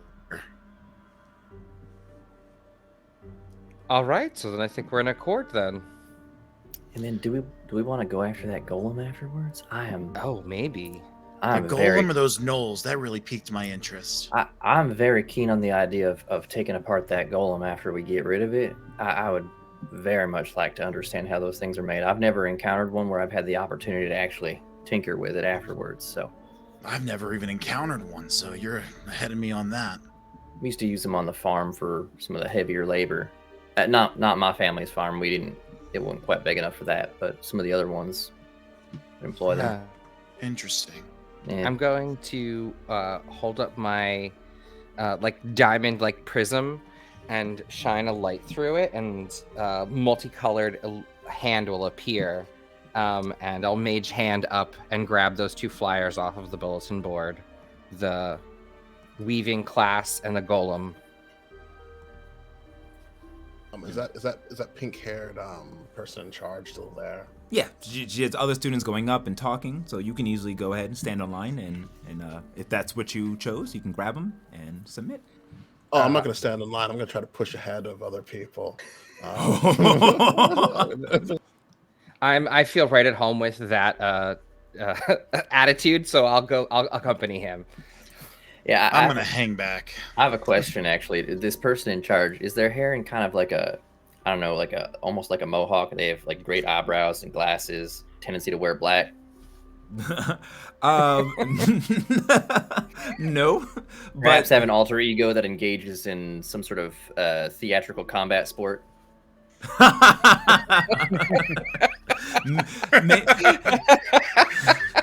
I cast Body Slam. Battlemancy at its finest. That's I didn't prepare my drop kick for today, Oh. so I can't use it. Damn. Now this NPC is gonna be called Rachel. No. But you can trip someone. Oh, have to prepare Oh boy. I just got that. Oh, yikes. I'm gonna take Yikes, hard D4 of lemonade. psychic damage real quick. 2 points of psychic damage to everyone. Wait, the meta can damage us? Fuck. No. I'm gonna total party kill us if that's the case. So you kind of push your way in line, pushing past people. Go, excuse me, what the hell? As you go ahead and push people behind and go ahead and just like slam it right on the desk. As like this small gnome woman kind of looks on over to you. She does have glasses on, and she kind of like pushes the bifocals down to the brim of her nose. And putting her arm on the desk, she goes, "Can I help you with no cutting in line? No cutting in line, please." This will only take a moment for you to validate our papers, but also answer a simple question. These menial quests, we can choose whichever ones we want, right? Well, let's see here.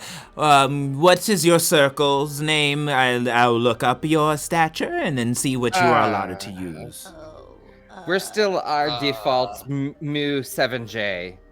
But we'd like to be called the BGU, I think. Yeah, we're still working that. We're still workshopping that. Bagoo, please. Call us Bagoo. Bagoo. Do not call us that. No. All right, then. Let me just go ahead and look in our systems. And she pulls out, she kind of moves her finger, and a large book, much larger than her, falls into the desk poof, and opens up and flips through magically pages until, Mu 7J. There you are. Oh, this will be your first mission. Interesting. So you're only allowed to accept any courses or any tasks that are within the G and the F rank. Is that what you've chosen? Yes, we've chosen the Arcane Weaving course first, and then we will investigate the Golem infestation afterwards, which I believe is an F. Oh, excellent. Yes. Well, if you wish to take that course is actually run by Marius Stormwind. He will teach you everything you need to know about the arcane weaving arts. His class begins. He has 2 classes. One that will begin in a few short hours, and another that begins in the evening. In terms of, and she grabs the next paper from you. In terms of this golem quest, yes. This was given by Omelia. Omelia seems she's one of our up-and-coming artificers, and she must be having some trouble with one of her designs. I can give you the location to Omelia's abode, and she'll be able to give you more information. Is there anything else you need? I would like to apologize on behalf of Kaven's exuberance in approach. Ink turns back to everyone in the line. Just first day jitters, everyone. Many gracious apologies, and like Ink bows to like the people in line that got cut who are mad. I climb up on the desk and I yell out in my most power pose voice. Remember the day that Kievan stepped in front of your line? You will be telling it to your grandchildren. Like I said, first day jitters. Other people are just kind of whispering, just like, oh, these bunch of idiots. And they're like upset that you've cut in there, but no one seems to really be causing a stink as the gnome picks up a stamp on the papers and stamps both of them, and they kind of glow with a magical glitter before she slides the paper over to you. You have been bound. Please complete this and return with a signature from both your dean who ran the course to show that you've completed, as well as by the Omelia, who will sign this and showing that the task has been completed. You will be awarded your points, and depending on how much, you may be able to progress to the next rank. Ooh. Thank you very much for the information and for the approvals. The ink bows again. Oh, my pleasure. All right, well, if you don't mind, next! Please, next! As students come and try to push, like, out of my way, and they kind of push you out the way and they slam their own paper onto the desk. Come on, Circle. I am so tempted to firebolt one of these little sticks. Not now, Ireland. Push me off. Well, they were just waiting in line. Maybe they No, don't deserve our ire. Ira, do you want to go to the morning class or the evening class? Well, it sounds like we got a couple of hours either way, don't we? It's like what you said, early morning, so like 8 or 9 o'clock. GM. Yes, so you can do the. It seems like this other quest from the gnome is from the artificer. Probably whenever you head over there for the classes, you can take one like in about an hour or so from the professor, dean, or you can do it at night. I guess maybe I'll put it to the rest of the group. I mean, it might be handy for us to go to to go to class first. Yeah, we might learn Yeah. something, you know. Yeah, something We that can might use help it. us with the golem situation. Yeah, Or at the very least, just to get a continued, I don't know, vibe. Maybe someone here is respectful and kind, and I'd like to meet them very much. and I'm trying to take what you said to heart last night. So I guess let's go to class first. I concur. I think that's a good idea. Since we have a little bit of time, shall we make our way to the cafeteria? Not that the granola wasn't enough, Sully, and the yak cheese ink was fabulous, but I prefer a little bit more hearty sustenance. Oh, so would I. I just wanted to kind of use these as rations for later, just in case. Excellent. Well, if you're hungry, you should have had some of the tea. It would have been holding you over at this point if you'd had some. Well, I had some of the tea, and I also am hungry for a real breakfast, so I'm not sure. I guess maybe I only had like a sip or two. I didn't like hardly drink. I mostly Breakfast? just have the munchies, but yeah, I'm game for some food. Okay, Gia, we'll go there for the hour in between class. We'll go eat and then head to class. All right. So with your plans set and your quests accepted, you now head off for a brief meal before heading on to your first course in arcane weaving. And with that, we are going to take a short break. Ooh, we made We're it. gonna go eat Time. breakfast. Break time. Yeah, it's break time. Breakfast time. All right. We all gonna eat have to breakfast. breakfast. So we'll see you guys in just a few short minutes. We're just gonna go, bathroom breaks, get some bites, and then head back in to complete the second half of Descent to the Void Campaign 2. So we will see you soon. So stay tuned. All right.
And we are back. Indeed. Indubitably. So, welcome back, everyone. Let's remove the bookmark and continue our tale. So, students, you are currently,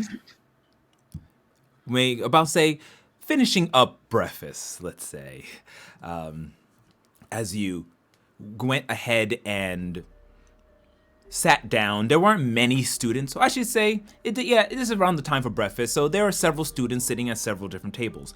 The kitchen is large, very large, larger than it needs to be. You see there's a humongous stage, probably for performance or speeches, that's at the forefront of the room. Other than that, there are large windows that you can see through, and since the Fractal Sanctorum is on the edge of the Isle of Eternity, you can see clouds and barely see mountains as you look down if it's clear enough. But right now the weather is clear, it's nice, and it's bright day, and you can see almost as if you could see all of Greymore before you. You can easily find a chair, and you don't even need to go up to grab it. Once you sit down, you notice people simply speak out, "Eggs and ham," and boop, eggs and ham appears magically in front of them. No matter where you are in the stature of your circle, everyone always has the top grade of food here. So you all can partake in whatever meal you choose. As you say the food, it appears in front of you, and you eat until you are full. I was gonna try something too, like Mama's grits. It takes a moment, and a bowl appears with exactly how your mother's grits is made, down to the texture, to the scent.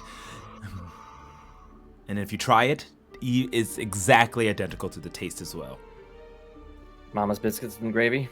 Poof, poof. Mama's biscuits and gravy that appears next to you. All right, this school might not be all bad. See, I told you there's lots of good things here. All right. There's one good thing, Zendaric, and it's Yeah, my this mom's school food. is just one attitude adjustment away from being pretty righteous. And you never cease to amaze me. You are hysterical. I just think that when we navigate the world, we should often step forward with a foot of respect and a foot of curiosity. That is what the elders instilled in me. All right. I like the respect. Tempered curiosity is also admirable. Big Steve's got 4 feet, so we got room for 2 more in that analogy. Oh, we do. Well, in Big Steve's case, let's say respect, curiosity, cuteness, and like Ink sort of like pats Big Steve on the head, and toughness. How's that? I looked at Big Steve to see what how Big Steve yeah, is Big responding to Steve this. I think, also like, checking I in mean, with I'm not Big gonna Steve. speak Yeah. for Big Steve. Big Steve kind of looks at him, "Arr," and he's easily right next to you. Just maybe not on the bench itself, but at least can. And if you allow him to, whatever he thinks and calls out, the meal does also appear down in a doggy bowl for him. Yes. Oh, no Perfect. way. But it's Perfect. Kievon. Perfect. Kievon though has control because he's well trained by Kievon, so it's whatever he would allow.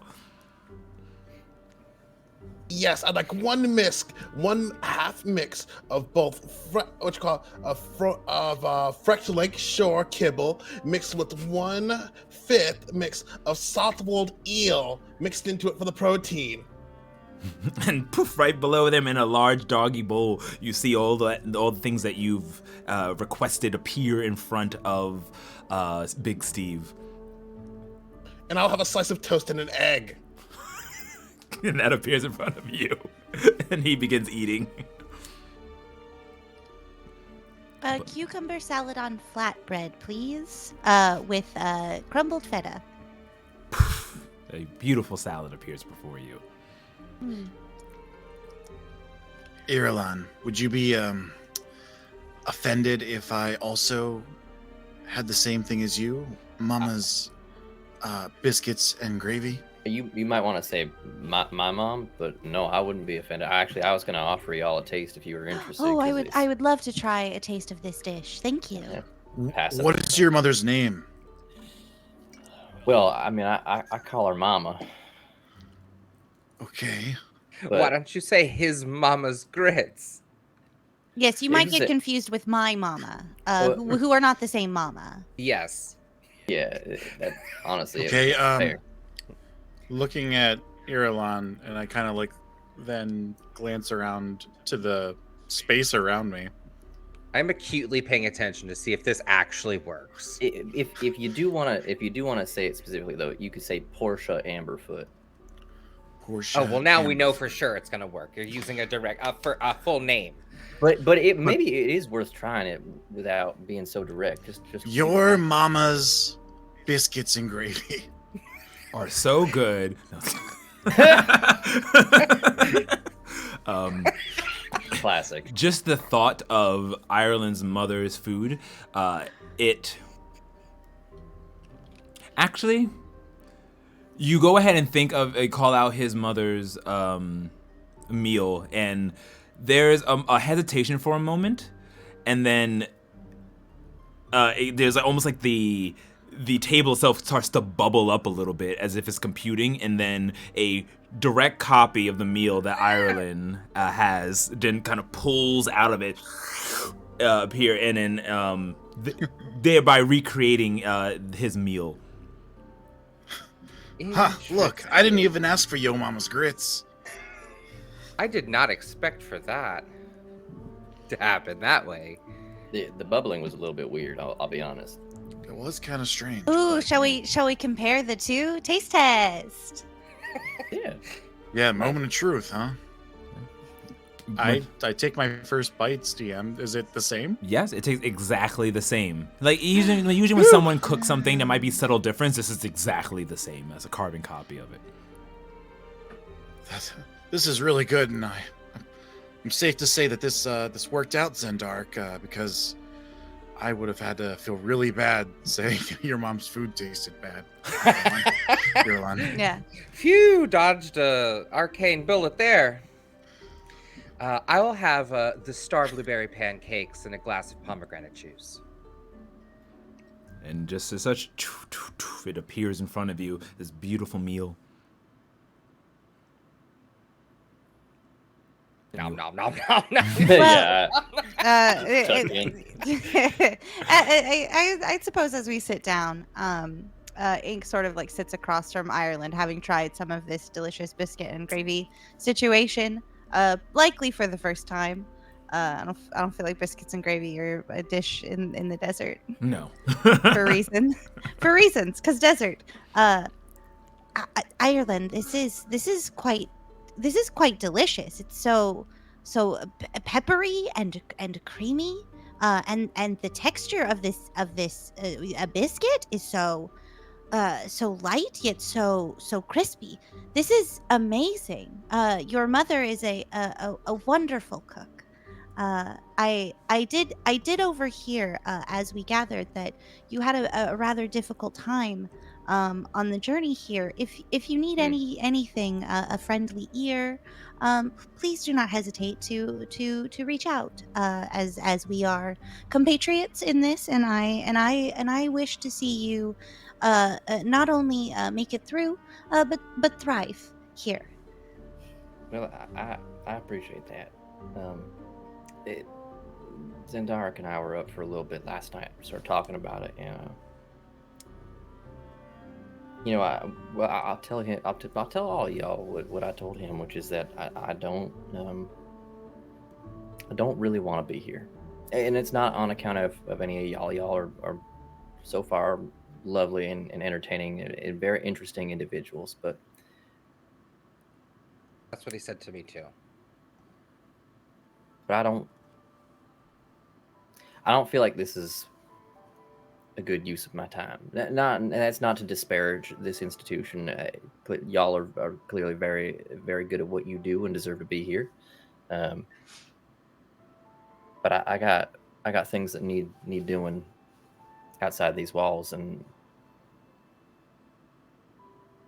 I'll spend the absolute bare minimum amount of time that I need to get back out there.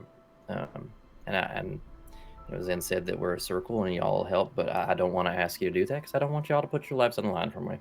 That's not a reasonable thing for me to ask. So, but I do appreciate the offer. It means a lot. And I'm sure that my mama would appreciate, knowing that even if I'm not at home and under her watchful eye, that there's somebody out there who's kind of watching my back. So I appreciate that. Of course, as the elders would often say, the dunes upon the land may shift, but the destination may still be attainable. So you may find that this education might aid you in your quest, give you a little more insight and a little more strength to truly accomplish what you need to do. That, for what it's worth, from me. Well, I will, much in the same way that I took what Zen had to say last night under advisement, I'll take that to heart as well. Also, I don't want you to leave because I feel like you and I are gonna punch some jerks together. I do really want to punch some. I want to jerks punch with you. some jerks Yeah. with you. Yeah, a bunch of times. Rude, quite rude. Extremely rude. Yes, and although I find your breakfast buttery and disagreeable, your perspective makes sense to me, at least. School's an ends to a mean. Anyone who wants to put the school's name on themselves is simply someone who didn't aim to have a name greater than the school. So I respect that. I could not agree more. Buttery and disagreeable. But words that I have never heard strung together in a sentence before in my entire life. Beautiful. Both me and my character. Yeah, Yeah. yeah. I went out of character for buttery and disagreeable. Where I came from, I used to have meals like this every morning. My mother would bring a plate similar to this with a towering of pancakes and other sweet syrups and other foods like that. You know how long it took to eat all of that? Much less to work it all off. Ira looks down at his like Buddha belly and he's like, "Oh, you definitely have a point there." But yes, Mother Amberfoot need not worry. You are under the protection of Kievan Redquill. Well, I appreciate that. I am so excited to set my expectations and understanding to what that means, Kaven. It involves a lot of discipline and getting to classes on time, so hurry up and eat. I believe we're all extensions of each other now. The ice, it felt rather obvious. I hate to say that, but as a person of this place, I feel like I have a greater understanding, and I am ignorant of some of the things that others might not be aware of. And like I said to Ira, when we touched the stone, the harmonic resonance that wasn't just a, hey, you're friends now. It was like a binding, a magical grouping, and the universe has spoken, and the pattern has been laid. We are meant to be in this together. And I, try to instill the same words as you, Ink. I think he can learn a great deal from this institute and have greater odds at success in his endeavors. And perhaps allies, as I look at him, who can aid you. Yeah. Point taken. Really, I didn't feel any of that when I thought the orb, but I was very focused, you have to understand. Yes. Absolutely. You were. Also, you were making what's her name? I'm committed to never remembering her name, but you made her eyes get all itchy and red and watery, and she started sneezing a bit when you and Big Steve rode up. And yes, she seems to be allergic to Big Steve's fantastic mane, but it's not a very fantastic mane. He's not a very hairy dog. Well, allergies are more often the saliva of the animal than anything. Yes, exactly. Thank you, Ink. Your knowledge and your political speech know no bound. I thank you for the compliment. I'm quite touched. But we should get to class. You are correct. I am actually a little bit curious, Sully. You've been kind of quiet over there while you're tucking in. What? Why are you here? Why you're an exchange student? Were there any other exchange students that got placed with during our placement ceremony? No, specifically, and it might be, especially Zendark might see that as odd. Exchange students from other citadels are not a normal thing, so it must be something special. Yeah, you're not really, or you're really rare and quite exception to the norm here. We don't ever have exchange students. You're the first I've heard of in decades or over even a century. I'm currently just devouring this amazing soulful food, and buttery and agreeable, some might say. Buttery. Others might say buttery and disagreeable. I find it extremely buttery and agreeable with a touch of honey into the batter of the biscuits. Just the perfect amount of everything you need, and I'm just shoveling it into my mouth. So that's why I haven't really been talking. But as you both start talking to me and bring this up, I look up with a fork in my mouth, and all 6 of my eyes kind of blink rapidly. And I force down this big gulp of food. It looks almost painful as I open my mouth to speak. Well, I've been trained, you see, with this organization. They're known as the Cloak and Dagger. They're a pretty well established establishment where I'm from, and they thought that with all of my martial based training that it would do me better to be in the presence of such fluid and fantastic magical users. I guess the hex, it's starting to spread out and get bad around me as well. So I have been offered up as one to bring back knowledge to get rid of these blights. And if anybody wants to know what did you mean to say the Cloak and Dagger or the Half-Light Order? Just wanted to be sure. Oh shit! Yeah, I totally meant to say Half-Light Order. Okay. Whoopsies! That's what I was like. Hello. If you want to try to roll to see if you know what the Half-Light Order is, you can roll me a history check. Okay. Yeah, I would like to. 18 proficient. An 18. Even with an 18, it's hard to parse the information. It's hard to like gather the information about the Half-Light Order, and because you haven't really heard much. Yeah, they're definitely you've something to do with the Shadow Fae, perhaps the Enderwin, since their borders bleed. And they're definitely a secret order society, but exactly what they do, you're not sure. Could be assassination, could be, what do you call it when you, espionage, you're not quite sure. The Half-Light Order, I'm gonna approach him, like, skeptically then, and be like, they're a secret society in Enderwin. Did I say the Half-Light Order? DM, would I have actually meant the Twilight Historia? Oh, okay. It's like with the complex backstory. Yes, sorry, I have Twilight so many Historia. circles within circles. Yes. So, so would it be Twilight Historia? Can I keep my 18 at least? Keeping your 18. Yeah. You know that and with the 10 from Kayvon, you know that the Ireland, you don't know, which you're 6, unfortunately.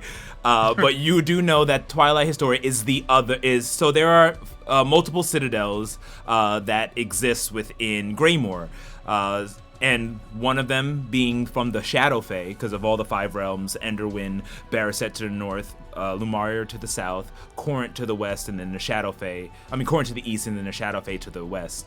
The Shadow Fae school is known as the Twilight Historia, and they deal with more like Fae magic and Fae. Actually, because you're from the Shadow Fae as well as Zendark, you know the Twilight Historia. Your family probably have some dealings with them. That's just their Fractal Centaurum.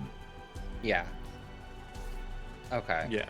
And the cloak and the dagger, like, run it, if I'm correct. Well, you know the Cloak and Dagger are actually the leaders of the Shadow Fae, so they don't run it per se. They run the entire country. Got it. Sorry. Got it. Sorry. And Zendar, you know that for a fact because you're from the Shadow Fae. Yeah. Yeah. So yeah, the Twilight Historia is trying to expand its own teaching policies and magical classes and stuff. And since I'm more focused in the Martiatus, it was a wonderful opportunity to see more of a magical based education go down.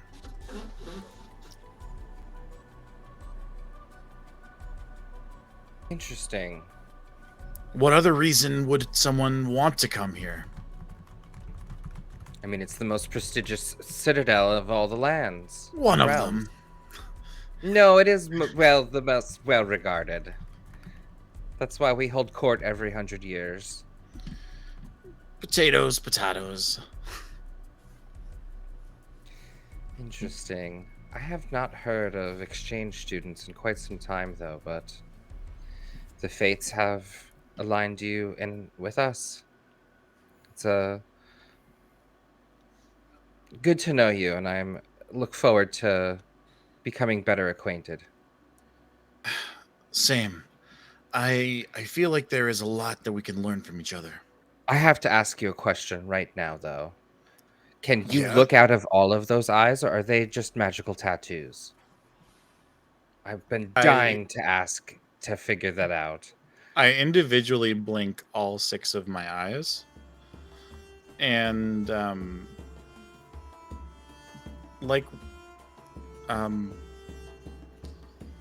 regularly usable eyes, they kind of like move in tandem with each other. They're not like mantis eyes or chameleon eyes that can like go in different directions. They all kind of like follow like a normal 2 set of eyes would. But there are 6 of them. Can I insight to believe him that they're real, or are they tattoos? Because I think that they're magical tattoos. Please don't poke me in the eyes. Sure, you can go ahead and insight check. Are you deceiving in any way, Sully? Not at all. An 18. Interesting. Yeah, you believe him. So I believe that they're real. Yeah. Crazy. Okay, I promise I won't poke you in the eye. I do have some heritage that is responsible for this. As I also kind of like pet one of the curls of my horns.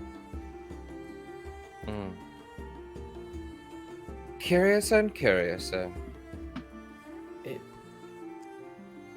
Kayvon, you keep talking about sort of like writing your almost. I guess maybe the best way I could put it is like writing your name in the stars. You got some sort of like family pressure like Zendaric does? But far from it. The exact opposite, I'd imagine. You see, I have some family back where I'm from. They're your typical halfling healers. They happen to run clinics that almost seem to double as an inn, serving people syringes with smiles and following up with flapjacks and pancakes. It disgusts me now even thinking about it. But I have a dream that one day my unique research can change the way that we look at healing the body as a whole. What kind of research, if you don't mind my asking? Because you asked about a lab right away, which is something that I personally felt. I'm looking forward to having a bit of a workshop to mess with. But what kind of research do you do? Well, I don't want to spend too much time on this, but if you must know, and then Kevin reaches like into his into like a pack on Big Steve's side, and just pulls out a thick tome and drops it on the table with a loud thud, having cleared his single egg and toast very quickly.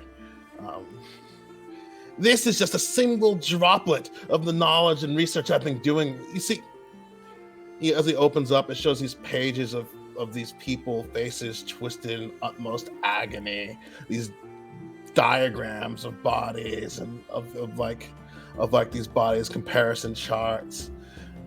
You see, I have a very unorthodox approach to the field of healing itself.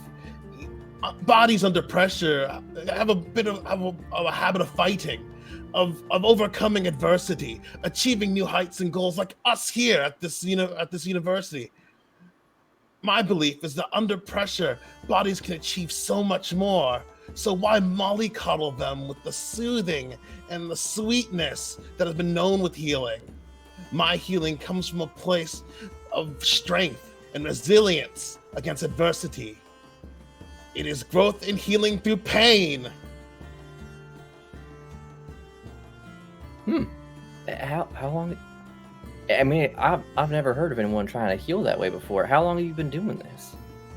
A few years. I've had a bit of a clinic with a mild following. I think Ira wants to like lift up the tome. It's like a heavy tome, right? It's weighty as fuck. And you said this is just one? You got more of this?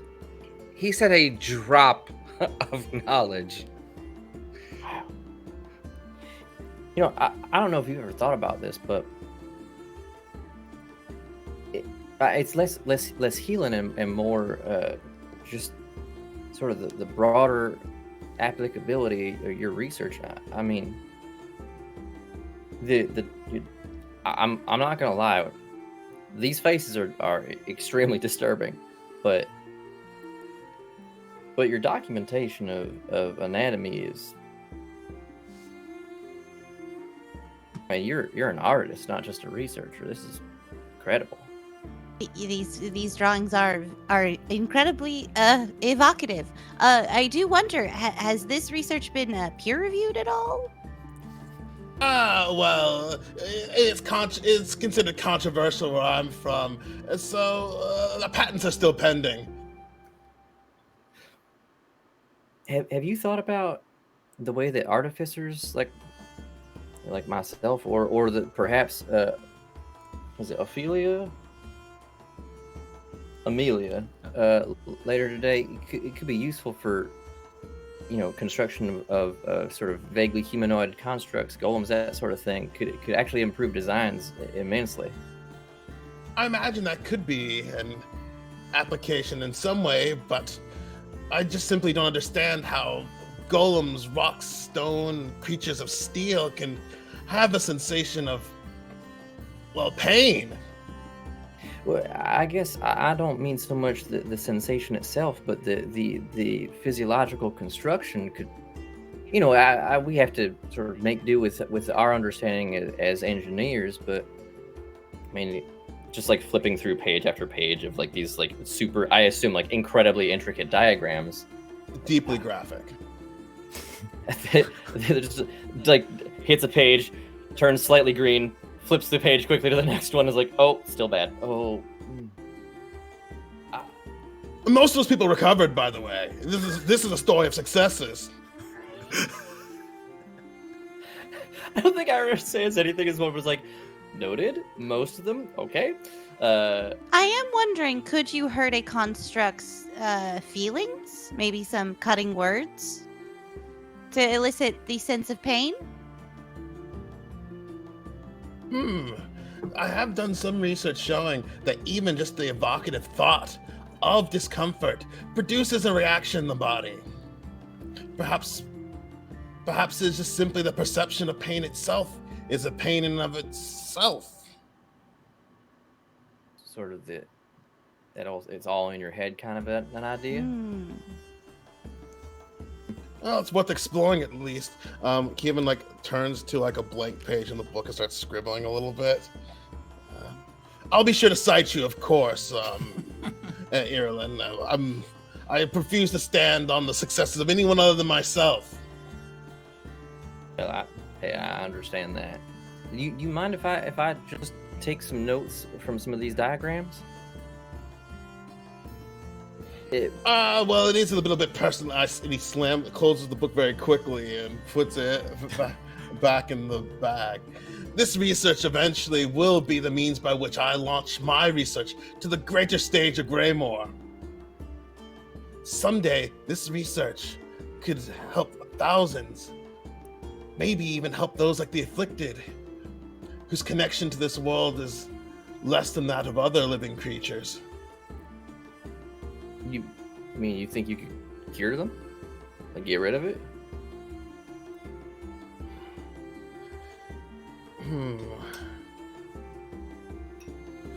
I do not believe that anything is beyond a capable mind and a strong spirit that knows the obedience of stepping forward and never giving up. It has not yet ever been done, though.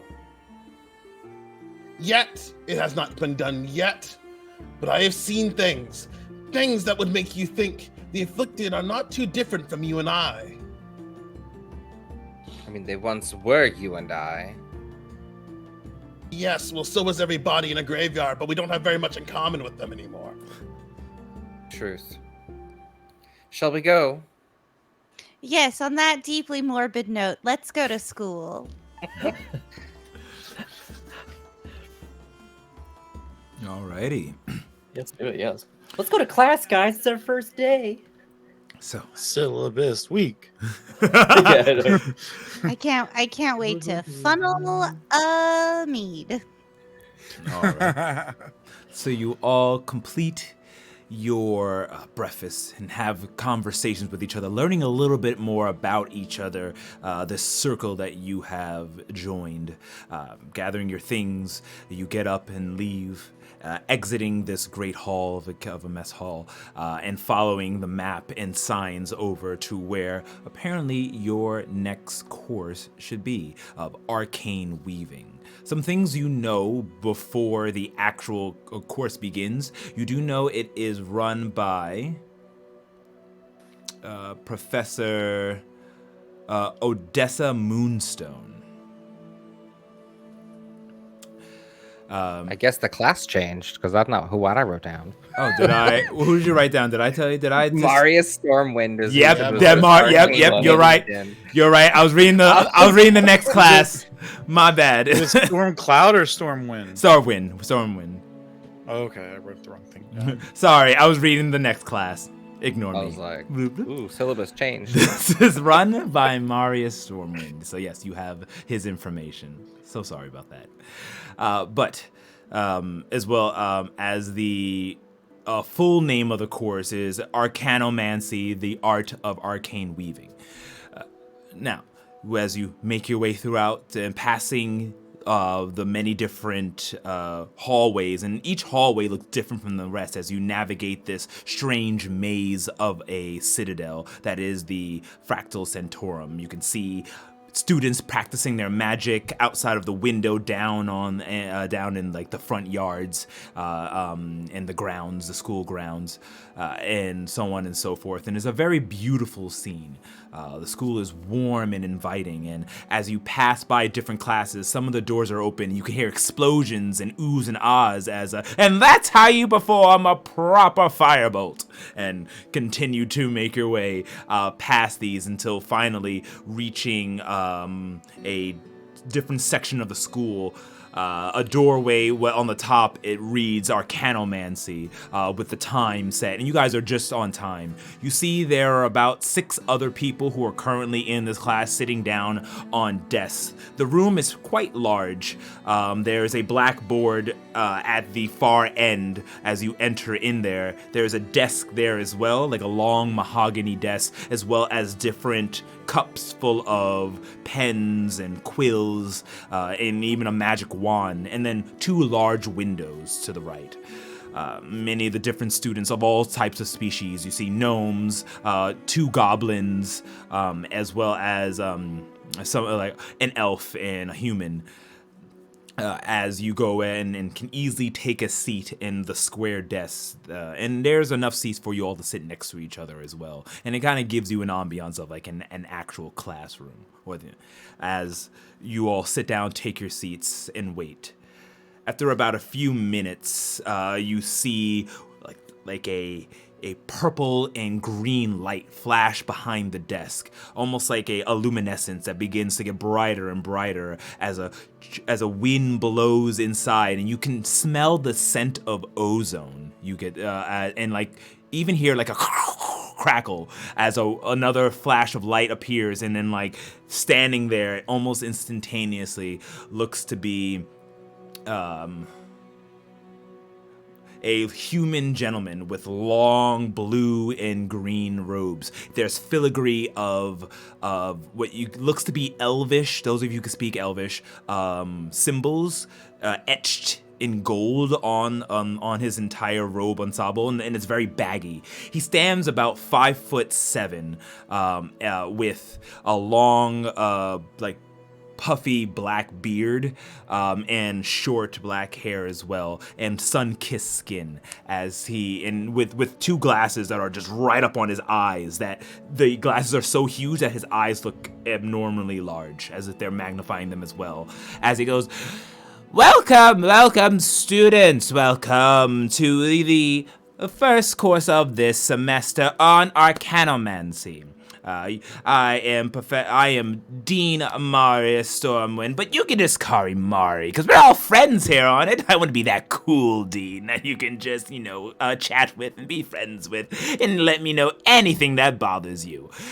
Because you have to be loose and vibrant and free if you attempt to weave the arcane, when you attempt to kind of pull it to your will. And that is what we're going to learn here in the first courses. So, if you don't mind, I'm just going to do a little roll call to see those who have signed up for my course. Okay, so, Begram, here, a gentleman says. Corin, here. Natalie, here. Kievan. Present. Sully. Here. And Ink. Here, thank you. Ireland. Yeah, I'm here. And last up, is that a celebrity? Zendaric? Is of the House of Zen? Yes, present. Oh, well, wonderful. It is amazing to see you all today. So let's get started. What is arcanomancy, and how can you weave it to your will, bend the very ley lines? As you all may or may not know, underneath all of Adramel are the ley lines, the ties to our magical arts. It's the web and the tunnels in which magic flows through.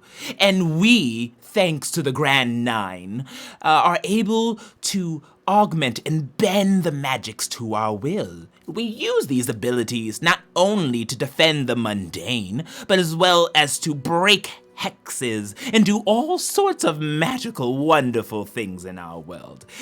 But, of course, any sorcerer can just weave it to their will. It takes a true arcanist who can control and manipulate the forces of the arcane. And that is what I'm going to teach all of you. So, we shall begin. I want you all to picture in your mind's eye a flowing river, deep and large. Close your eyes now. Yes, I mean all of you too, yes, Now, imagine this. A river, rapids, heavy, dangerous, out of control. Now imagine you, a dam of sorts, able to pull it back. See the river being calmed. See it that you are calming this river. That is the spell weave, and you are controlling it.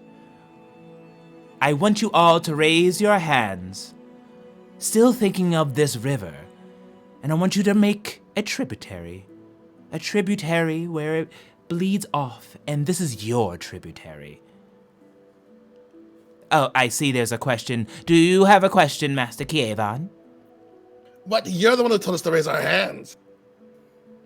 Oh, yes. Oh, yes. Raise your hands in the form to control the magic. Yes, you're quite right. Now that you have your hands raised and your eyes closed, and you created the tributary of magic, now I want you to draw. I want you to draw whatever you would like. I want you to take your finger and move around and summon the power of the arcane. No need to cast a spell. Just bring forth the magic. And I'll need every one of you, as you are following his direction, to roll me Arcana checks, please. As this is happening, Ira remembers that that Sully said he's not the most magically talented, and I want to just like elbow Sully a little bit and cast guidance. Ooh, certainly. I would like to use that guidance. All right, so you get a D4 towards this roll. Sorry, I blanked out for a second. What are we rolling again? Arcana checks, please, as you are attempting to weave the spell of the ley lines. All right. So we have Sully with an 18, rolling a 4 for that guidance. We have Zendark with a 15. Ink with a 7. Kievan. Ink is struggling to think about a river because they grew up in a desert. That makes sense. We're just like, how's it work? And I think Ira is focused on providing magical guidance to Sully and is not able to as adroitly focus on the magic that he's supposed to be calling forth for himself. Helping others before you help yourself. Remember, they say in the plane, you have to put the mask on yourself first before helping others. All right. Those of you who rolled higher than a 13, so I should say 13 or higher, in your fingers, it begins almost like an illusionary script. As you start to move your fingers around, it can see sparks appear, curving and spinning like a section of a river that has bled off from the main path. And those of you who roll lower, just sparks appear, like not quite able to bend the weave as he goes, well done. Ooh, great work, as he walks to the other students. He goes up to Kievan. You'll need to concentrate more. Your focus is pulled into other directions.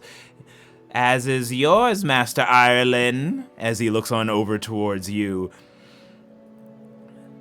He does go over to Ink and says, and grabs your hand. No. You're using the wrong motions. Move your hands over this way slightly, to the left and the right. It will help you weave. Think of it as if you are knitting or a sweater of some kind. But try again.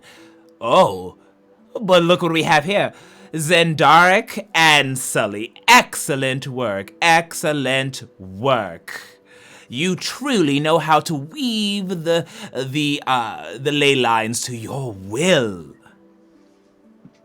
Hi, Marks, as he marks down each of you like little check marks into his board with the names Ireland and Sully next to it, giving them a nice little check. With this arcane weave in my fingertips, as I continue to do it, I'll say I'm gonna lean in towards Ireland and past Ink and be like this, guys, and try and offer them a little bit of aid. But then I'm actually gonna touch Ireland and cast guidance on him, and put that arcane in my fingertips on his fingertips. Like I'm gonna pass it along. Okay. You go ahead. Can anyone tell me what a sweater is?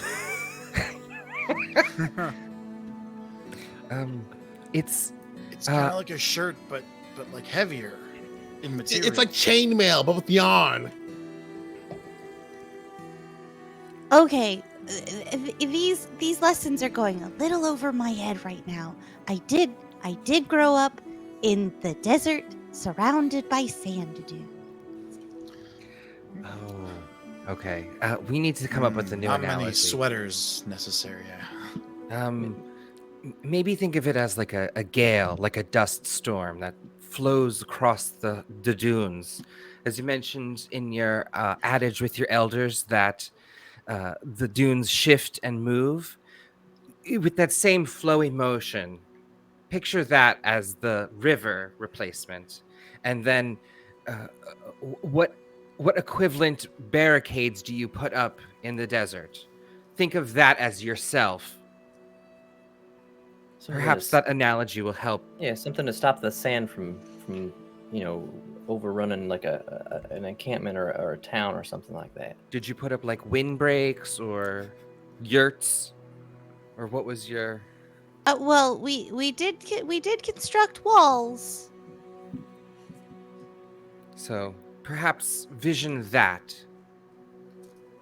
Thank you. I will do that.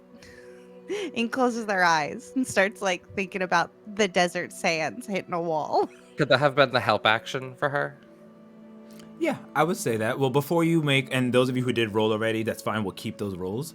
But before you roll, you go ahead and after performing this, those of you who succeeded, look over and start aiding your allies who have not, as the professor who the dean continues.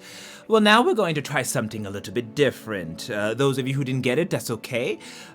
Focus even more on this part. We're now going to try to form, make a physical manifestation of our internal magics. Think of it as some sort of representation of who you are as a magician, as someone who is an arcane wielder. Now, I want you to think of that river, and now I want you to break it apart even more and swirl it around to something physical. Make it what represents you. As I will once again need you all to roll me a Arcana check. If you already did with your help and all that, you can keep your numbers. If not, please roll it to me with whatever bonuses you have applied. How do I roll with help on Oh, just hit the ADV and then just go ahead and roll in the bottom left of Fantasy Grounds, and then it will have you roll. Beep. Real quickly, he talks about the swirling. I quickly turn around and I cast guidance on myself before I try this one. Certainly. Hey, let's go, Sully! That's right. Let's go, Sully! Natural Come on. 20. Heck yeah. Turns out I'm more magical than I thought. Yeah, you just gotta believe in yourself, baby. Alrighty. So, We have a 14 from Kievon, a 21 natural 20 from Sully, 18 from Ink. Actually, it looks like you didn't roll an Arcana. What is your Arcana bonus? Oh, shoot. You're right. Haha, nailing it. My Arcana bonus is +3. Okay, so 18, 19, 20, 21. Nice. Hell yeah. A Nice. 24 from Zendaric and a 25 from Ireland. Okay. Kievon, it's still all yours. It was a little bit harder for you to manifest what the teacher is explaining, but the sparks do happen and you do succeed, albeit it's not as detailed as the others, as everybody else. You now are getting it. You are swimming in this river of magic and are able to bend the weave to your will and start to create, and in your hand, as you're is almost like you're following the flow of the ley lines as a physical manifestation of your magic begins to appear. Describe for me, I know I'm putting you on the spot here, but describe for me, each of you, and we'll start from Kievon and I'll work my way up. What does the physical manifestation of your magic look like? Because mine is a little bit not as high res as others, mine looks a little grainy and a little like it's made out of clay almost, but it kind of forms as like almost a golem, but with its arms and legs are floggers, and its head is a flogger too. And as it moves and spins, little red sparks fly from the ends of the whips that make up its body. Nice. All right. As that appears in front, Sully, how does your physical manifestation look? My physical manifestation starts as almost like a dark or black smoky shadow and then begins to undulate out, flashing almost like these lightning flashes of green, kind of reminiscent of my Eldritch Blast spell. And it kind of like is this self-contained sphere that occasionally has these loose wisps of smoky energy. Ooh, beautiful. Ink, what does your physical manifestation look like? Inks takes the form of like some tinkling bells that just kind of like sway and just kind of make this very soft like chiming sound. Nice. Interesting. All right. And Zendaric, what does your manifestation look like? My manifestation looks like a large tetrahedron, like Rubik's cube, that has all different like rune sequences, and like sort of it has like the backdrop that looks like the Matrix, but it's like rune symbols running behind in the background. And as I like can sometimes like touch them in the air, and I'll pull them onto the cube, and that's how I manipulate the weave. Okay. And Ireland, how does your manifestation look? I think at first glance it looks just like a big field of golden wheat sort of swaying gently in a breeze.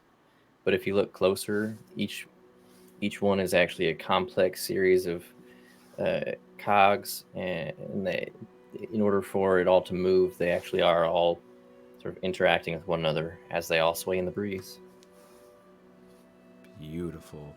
And other people, as you all open your eyes and see your manifestations appear in front of you, you see other students aren't getting it. For the most part, your entire circle has created this. It seems that if the other people were a circle or not, many of them are not getting it. You see them like working really hard as the dean walks up and says, "Impressive. Your manifestations are amazing." Huh. I come to understand you are all one circle, he says, addressing all of you. Yes, that is correct. Well, We are a short one though. Yes. oh well, I I hope all is well.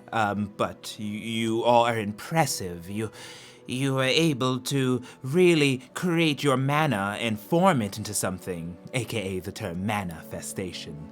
And I am quite impressed. I've never seen someone make such detailed imagery in such a short amount of time. And you all are novices, correct? First years? Oh, yes, in that regard, then, yes. Yes, I found it helpful to think not about a river, but the sand dunes instead. Oh. Thanks to Zendaric's insight on it. I don't know if maybe you could try for imagery that might encompass other terrains in the future. Yes, I personally imagine tears as well. It worked for me. I fucking love Kayvon so much. Well, I will remember that. Look, the students teaching the master. Well, I will definitely incorporate that. You hear that, everyone else? Those of you who are not able to create your manifestations, please think of as something that connects to you, a landmark or something that you maybe grew up with, live near, or familiar with. Doesn't have to be a river. Oh. Points to Muse Heaven J. Yes, points to your Muse Circle. Thanks. Oh, are we not going with the goo? No, we have to. Let's wait until all members are present to vote on it. I mean, we are the Mew kids on the block. Right, we'll be the new kids on the block for now. Mew kids on the block. Oh, interesting. I will write that down. Again, temporary just a working title. I think Progress, we yeah. need to spend some time as a full collective to make a decision. To really work on our branding. I mean, eventually we gotta graduate and have jobs, pay the bills. So at some True. point, it is something we need to think. Well, probably less so for Zendaric. I feel like you're kind of set at this point. Yeah, you sort of came pre-branded, didn't you? I mean, sometimes, yes, the stars are written for you. I think Dreena's probably in a similar boat based on the fact that y'all are, definitely not cousins. Not cousins Certainly at not. all. Anything but that. It's deeply uncomfortable when we say that. Yes, So we won't. definitely not. Never again. It doesn't bother me as much as it bothers her, but let her explain it into her own way. Well, It's a weird thing that we do, and like What, elves, pretend not to know each other? No.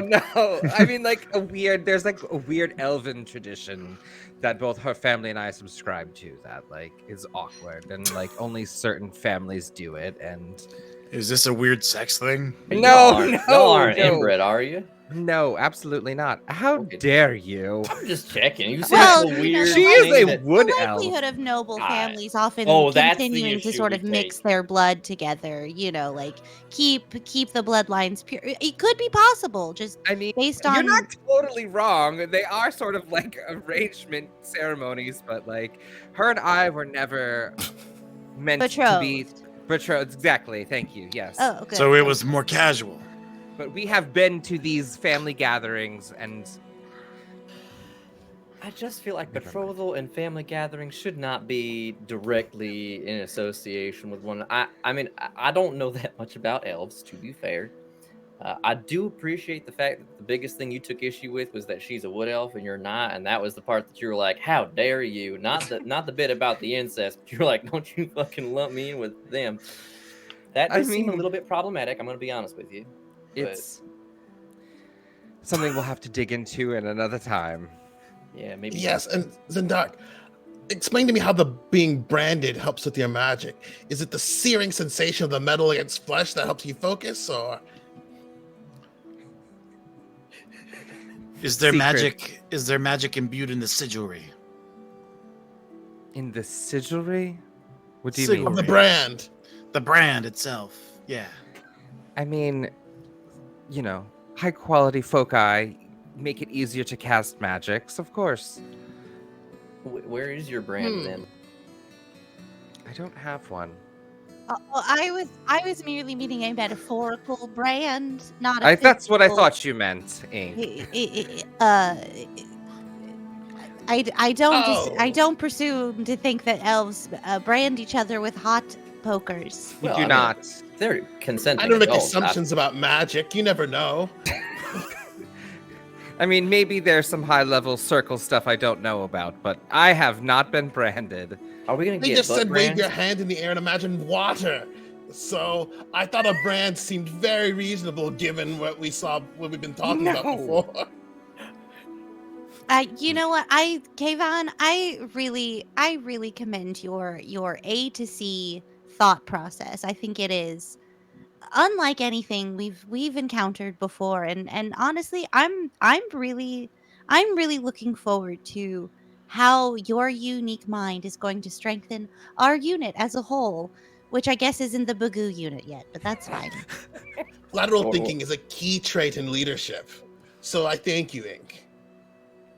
You are quite perceptive. And I've heard that of thank you in Tabaxi return. vision. Yes, we have good vision, Tabaxis, for sure. What could that mean? Roll me a deception check. Just a general I was like- deception check. I personally feel so inclined to insight check, but I don't think Ira I don't think Ira knows enough to be like, that's a weird way to phrase that. My As ego someone is who too has been slow also with weirdly insight. phrasing things, I definitely want to do insight. You can roll insight, sure. Versus this. Adam, what did you say? I missed it. My ego is too flattered to roll insight. Yo, these are my dice, dog. About time. Wait, am I still rolling a deception check? Yes. Cool. What color are your fucking dice? Pardon my language. Purple and salmon. Ooh. Yeah. So with a 19 for Sully and a 1 to a 5 for Ink, Sully, something a bit suspicious about the way Ink phrased that. You don't know Ink that well, so you don't know what, but just they kind of were really strange in the way that they worded that.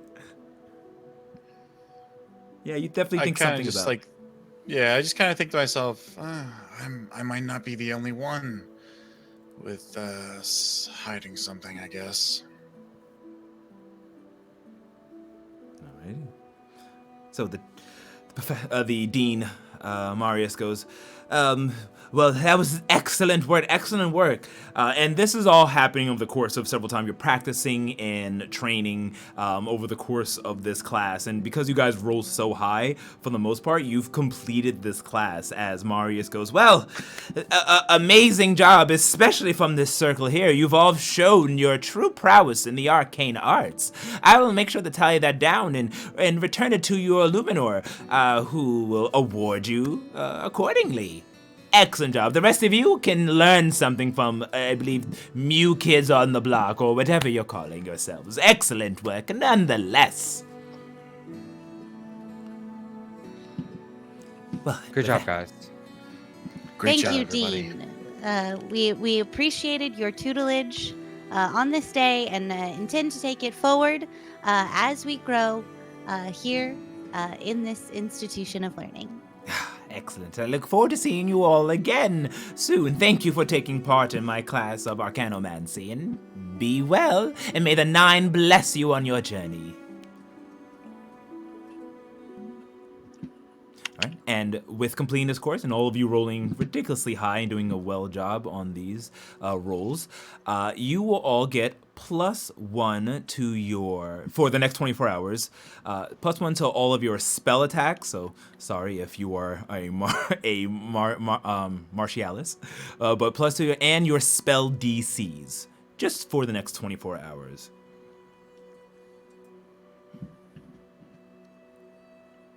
In game 24 hours, right? What was that? Yeah, in game 24 hours, yes. If we this is more of just a mechanical question about these bonuses in general. If we were to attend a class, or succeed on like a similar, if there's like a 101, 102, 105, 110, whatever, do we get to a point eventually where like these bonuses are permanent? Yes, as you are successful, and I'm writing down every time you've taken a class and how many, you may find all of a sudden you are a master at whatever that class was. So, for example, if you did you went to like Phytomancy and did that for a bunch of times, the number you'll have to find out, and are successful, depending how successful you are, you might get +1 to your nature checks permanently. Or get to apply a double proficiency bonus. It varies depending on your role and what class you take and the difficulty of the class. Nice. Cool. But as this was your first class and you all did really well, you get not only +1 to the spell attacks, which you originally get, but you so very succeeded as an average that you get it to your spell DC as well. You are a very arcanely powerful circle. Wow. Wow. Nice, thank you. Yeah, I'm gonna be A keeping +1 track to of my attack rolls and now. saves is fabulous. For 24 hours. Wow. For 24 hours. Wow. Wow. But yes, going to school, be cool, stay in school. We'll give you some Yeah, tips. Ireland. Totally gonna matter. Fine, maybe there's something to it, but it's fine. Hey, Stay with in- education. Have a strong manifestation. Oh my goodness. I love it. And just in case for all our audience out there, it's manifestation. Emphasis on the mana. As we leave, I just want to sort of sidle up next to Zendara and be like, "Hey, thanks." For what? Mm-hmm. You had it in you the whole time. I mean, I know that, but I felt the help nonetheless. You're welcome. I'm sure there will become a day where you'll repay the favor in kind. Yeah, I'm gonna beat that meter kid's ass. You already did in my book. That was fantastic. All right, well, But I look forward to the day. fair enough. Shall we go rustle ourselves up a golem? I think so. I don't see why not. I feel particularly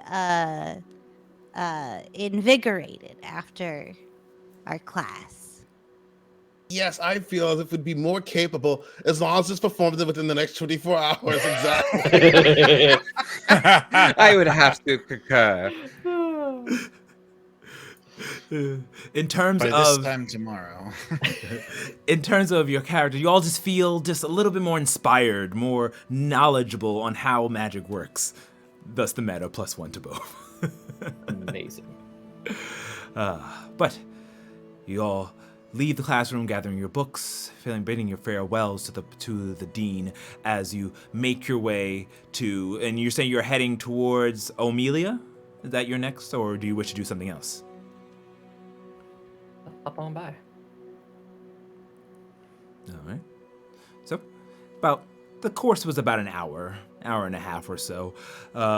So the day you're reaching into around midday time.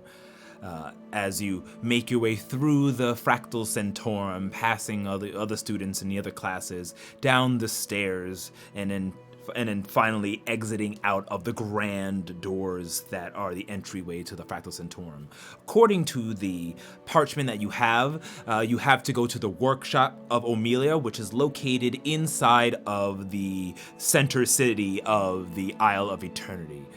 You can easily travel there by mount, by foot, or perhaps get some type of ride or transportation. The choice is up to you. But you can see other students outside of on the academy grounds practicing or hailing carriages and or flying carpets if they have it. Some of them even have you notice that there are also students, possibly of higher levels, years, on wyverns. This similar to the ones that you all came here on. As they hop on them, and you see as they jump off and are just flying off into who knows where of all of Greymore upon them. And as you all know, you get a wyvern at a certain point in time when you, as a student in the Fractal Centaurum.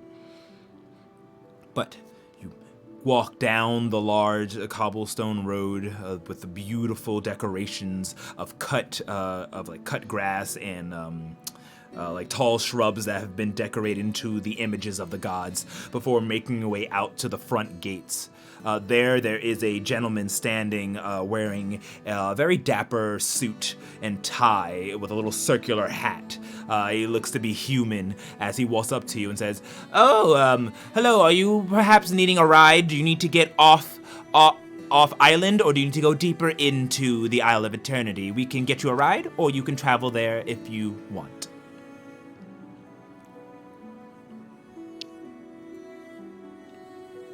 I think we're looking to go deeper in, right? But there are... do you have a group bird or carriage? So how many of you? 1, 2, 3, 4, 5? Yes. We can go ahead and summon a carriage for you that can take the 5 of you to whatever location within the Isle of Eternity that you wish. Just let us know. Before we leave, should we check on Drina? I know. I was just thinking of that as we were looking at the carriage. Might be a good idea. Ooh, perhaps we should go back to the commissary and conjure up some delicious soup. Well, I was gonna see about bringing her some mama's biscuits and gravy, because maybe that would help. I don't know her that well, but I mean, they were quite delicious. I They think they were buttery and satisfying. and very agreeable. And she did miss out on the tea this morning. Perhaps she could use a helping hand. I'll look to the attendant and say, there'll actually be one more, but can you hold it? We have to go to our dorm first and get the last of our circle. Oh, certainly, please. Yes, go right ahead. We'll be here all day and all night, and of course, it's free of charge for all students of the Fractal Centaurum. May I ask a question? Do you keep a log of who enters and exits the Fractal Centaurum on their wyverns? Yes, of course we do. We have to make sure we know who's coming in and out, as well as we'll be getting your names when you're leaving, so we can make sure we keep a log of it. Yes. does that extend to faculty? It may, but I'm not at liberty to give you any of that information. Insight check. Go ahead and roll the insight check. I'm not very good why at do this. you I'd need also to like to roll know? insight. Yeah, I'm not very I mean- insightful. You know what? Here's what's going to occur. Ink is going to say, Yes, that is an incredibly great question. Ireland, what foresight, what foresight and thoughtfulness. and I'm going to give Bardic Inspiration. Okay. Oh, ooh, is that a D6? D6. Right. So let's see. I got a. Ooh. All right. So Kievon, 22. Nice. Only a 16 for Ira. 16 for Ira. That's over 15, though. That's true. still That's good. true. That's true. Was Sully rolling 2? I didn't know if I heard you say you were going to roll. I feel like I would have. Up I've to been you. like very not trusting of everyone. Oh, that was so close to Aw. 10 for Sully. Ooh, and an 18 for Ink. Those I of feel you- like I was inciting Ireland for wanting to know why he wants. My Oh. insight is more towards Ireland Oh, than that okay. question. Yeah. Oh, I thought we were Oh. doing insight on I mean, the, there- on the dude. guy. I'm looking at. I was doing insight on the guy. Okay. Yeah, I'm I was looking doing at insight on the Ireland. guy who was like, "You, well, we may or may not keep records on the Yeah. faculty." Okay. That's sus. No, That's Ireland sus. seems sus. Ireland seems sus asking the question. Ireland like that. seems I'm like, sus. I don't know. What's he up to? I mean, Um, Ireland, are you sus in any way? No, I think because of the way that Ira sort of like thinks about things, he wants to know like what the process is, like how thorough is it, right? Is it that they just keep tabs on students, or do they keep tabs on everybody? Like, what is the level of integrity that they look for in their systems here? I guess I deeply note that he's deeply inquisitive, as I notice that about him, and I nod and I say nothing. I have a similar feeling, we'll say. Okay. So then, with everyone else in their roles and their insight check, anyone who rolled a 15 or higher on this gentleman Thanks, Hank. gets the sense that they he can't tell you because who goes in and out. That's confidential information, but more than likely, yeah, they have copies of everyone who goes in and out on Wyverns, on carriage, or however. Anyone who enters the Fractal Sanctorum and leaves seems like they may have like some type of log of that. You're pretty sure of it. Cool. I guess we might as well go back and check on Drina then, yeah? Yeah, do you have more of those biscuits and gravy? Just not for me. I mean, I could ask for a couple portions. I don't think the commissary puts a limit on our food access. They should. Ira looks down at his Buddha belly again and is like, maybe. I looked out of my own halfling belly. Oh, maybe they should.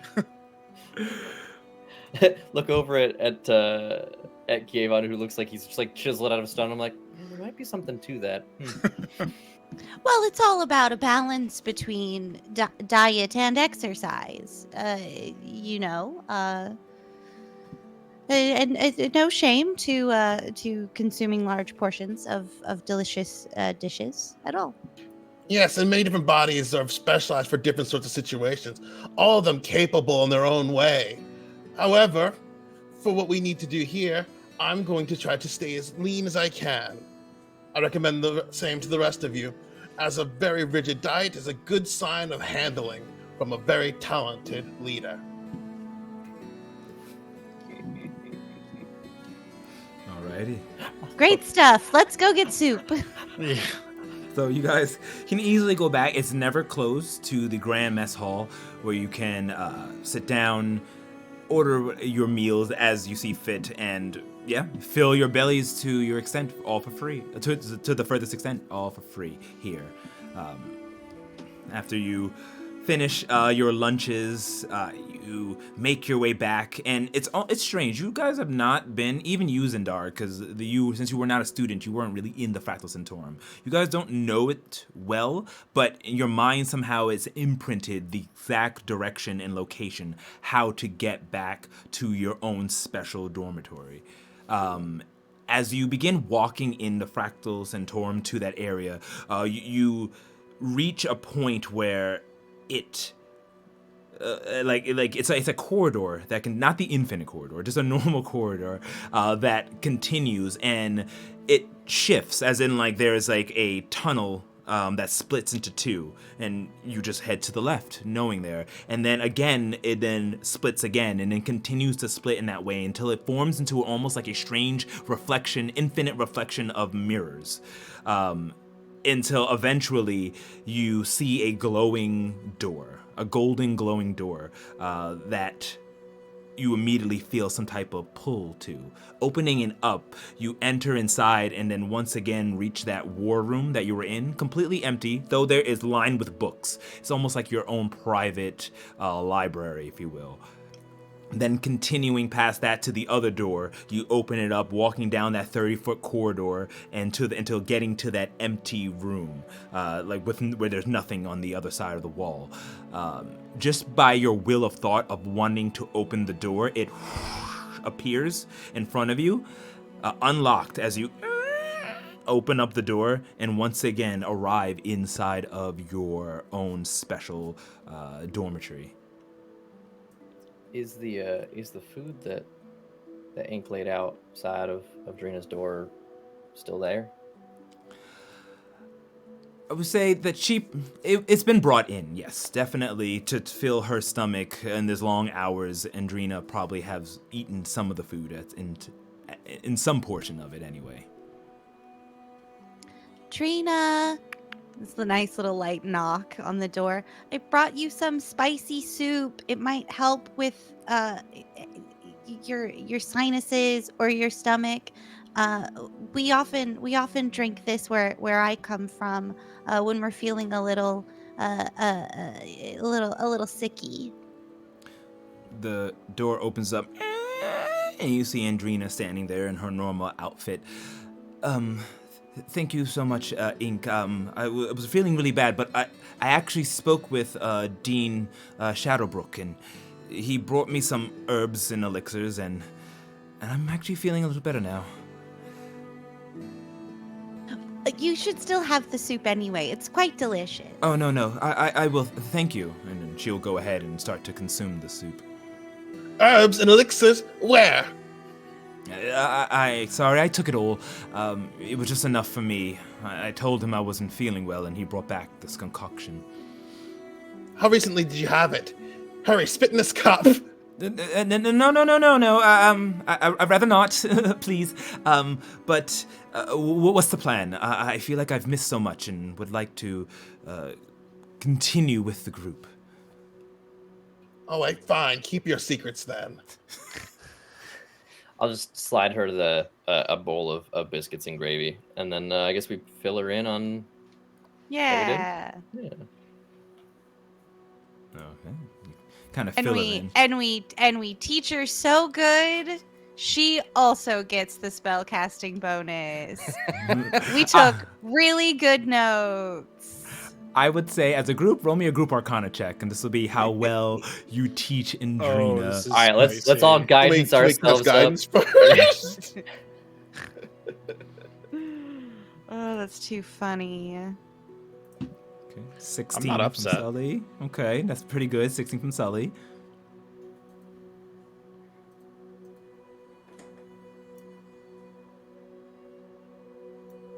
But seriously, before I roll this, can we guide ourselves? Yeah, no, you can guide yourself. Yeah, go right ahead. Okay, a 10 from Ink. That's a 13 from me. 13 from Ira. Nice. I change them again. Yeah, my dice are so naughty. A How do total I send 17 digital for dice me. to jail? You change First- you change the color and you say you were not good enough. Yeah, I changed the Oh. color and immediately roll out a 16. You plant digital crack on them, and then you let the rest of it take itself. Holy shit. A 17 from Kievod and a 17 from Zandarik. It's the dark. You plant digital crack on. Maybe there's something to that. All right, that's a group average of a success. So as you all are kind of in the room and she's just finishing up the soup and taking notes, you're just explaining everything that Dean Marius explained, just from the imagery to the landscape to weaving, and Andrina is successfully understands this. Actually, Now, Andrina, you don't have to think about a river. You could also think about anything. Just that Tears? it's big and you control it. like a cogwheel, like that we have in Cloyphus, or maybe even a circus performer. How they on the tight ropes Yes. and flip and weave around in the air. Yes, please think about a circus performer. Excellent. This is how you do it. And she then manifests, which I'm not going to say what it is. I'll have her explain what her manifestation is. But she creates it successfully and showing you all it, and goes, "Oh, that was wonderful. Thank you so much." We love you, Katie. We miss you. I know. Miss you, Katie. But yes, Katie. Andrina will also Andrina. get a +1 to her spell DC and her spell attack. Sick. All right. So with that, if there's anything else you wish to do, you guys can all easily head back to the front and go on a small trip to the inner city to find the workshop of Omelia. All right, sounds good. So, We do that. Yeah. All right, so you make your way through, head back to the front gate, and then it's like, oh, so this must be the sixth member of your circle then. Excellent. Can I just get your name so I can place it down onto my log? The Mew. Mew Kids on the block, I think, is what we're working Or with right now. Bagoo. I'm Or still Bagoo. pulling for Bagoo. Yeah, the big G unit is Okay. So what is yours for now? What is your recorded circle name? I can use that. I believe it's U7 Jada. U7J. U7 Jada Pickett Smith. That's the name. We did it. Cracked it. Cracked it wide open. I solved Got your there. puzzle, Dungeon Master.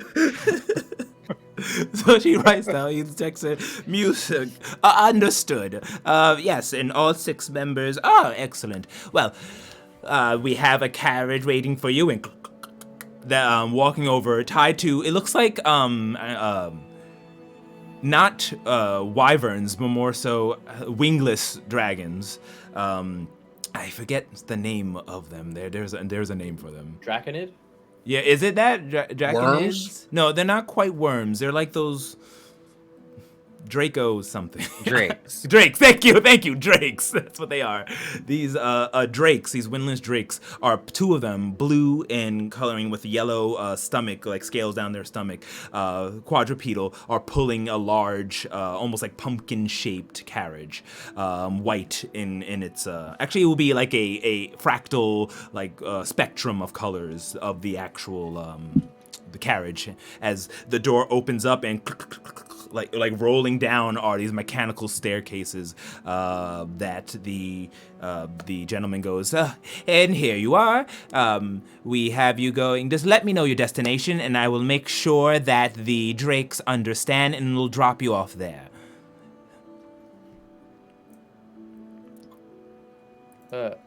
Amelia? We're gonna head over to Amelia, her workshop. Oh, I'm familiar. Amelia is one of our new great artificers who's been working on many projects here in the Alley of Eternity. I will go ahead and convey that. And he turns and looks over at the drakes and starts going, Hesasar Asamila Sasan. And if anyone of you speaks Draconic, you would understand what that is. He seems to be... speaks Draconic. He's talking, his voice gets really dark, and he starts to really like high S's and Z's in his words as you hear Draconic tongue. And it seems like he's just conveying the directions to the drakes, who kind of nod their heads and get ready to depart. Cool. awesome. Totally understood Love that. Yeah, anyone who understands Draco. Draconic, I said Draco. I never understood Draco, frankly. What's the deal? You know? Sure, Red hair. That dude. Shit. Hand me down robe. But you all can get on to the go up the stairs and go inside of this beautifully decorated carriage. It's very opulent on the inside with velvet seats, and it's definitely much bigger on the inside than it is on the outside. You suspect some type of magical some type of magics are involved in doing so. As you sit down, there are like a sidecar or like a side panel that, when opened up, shows different snacks, granola and like and things of that such, where you can snack on during your ride. As the door is closed, and the drakes then start moving at a swift but comfortable pace down. As you can easily open up the windows. It's just like a string that you can pull, actually, and look out, and you can see the Fractal Centaurum as the sight of it gets smaller and smaller, and you look and see the large city that is the Isle of Eternity, or the City of Eternity. Before you, as it gets bigger and bigger, as you go into this new area with excitement and waiting to see complete your first quest as a circle, with all of you ready and willing and able. We will end tonight's session. Woo! Huzzah! Yeah. Woo! Awesome job, everybody! Awesome job. We're starting our first quest. It should be pretty interesting. I'm glad you picked this one. Actually, I'm really glad you picked this one. This one's gonna be really fun. Insight on the DM. Yeah, right? Yeah. Oh, I rolled a natural 20. That's Oh, crazy. this DM's so sus. Oh, my insight check shows that. Ooh, we're going for it now. We're all I happy. did actually roll a natural 20. Wow. Wow. Holy fuck. Nice. I respect the nat 20. I'm gonna say I got a natural 19. Yep, you guys are in for this. We're all happy God, today. These guys hate me. I changed the color and they're still like, nah, dog. You gotta Did you change it gotta to go purple? purple. I was Yeah. Gotta be purple. purple. That looked pink, magenta-ish to me. Well, they're pink now, but they were purple when they betrayed me. So I don't know what to do. Maybe try one of these colors of blue that we have in the background. Yeah, purple's polysaturated. Too many of us are using purple. I was gonna say you're gonna bog down purple and it's gonna start losing for me. So before we wrap up, and I would like to do, now that we've had our first official session with everybody, I know Katie unfortunately here, we wish you well, but now that we understood and had lots of RP and action and everything today, I would like to start implementing something we're going to be doing every session. It is called Stars and Wishes. What Stars and Wishes is a section where you, and we'll go around the circle, say who you would like to give your star to, who gave you the ooh-ah-ahs, the life, everything you needed, and you wish to give this star to. And then afterwards, you tell me your wish. What do you wish to see happen next? And do not say we want to level up. Something else you wish to see. And I use that to formulate my machinations. But let's go around the circle. Let's start with Rachel, and then we're going to go clockwise. Rachel, why don't you give your star and then let me know your wish? I would like to give my star to Kayvon, just for boldness of personality. Are you kidding me? Kayvon opens mouth, gold come out. I'm in. I'm sad that Ink is so uncomfortable with Kayvon because like I'm fucking loving it. Like personally, I'm fucking in. But Ink's just like, I don't think you should cut in line. Oh gosh. Oh no. What a little neurotic baby. Yeah, my star goes to Kayvon for just, I love it. I love this tome. I love this tude. Yeah. And my wish is, that we do a good job with this column. It's a good wish. Good wish. That's all I good got. wish. I hope we don't really like just whiff it, you know? Mm-hmm. It's gonna be a fun time. All right. And next up, Ben, your star and your wish for today. My star. I think I'm going to give it to Zen because I think our conversation, sort of like in the evening when everyone else had gone to bed, like actually gave Ira a little bit of something to think about. So I think he kind of came into it with the perspective of like,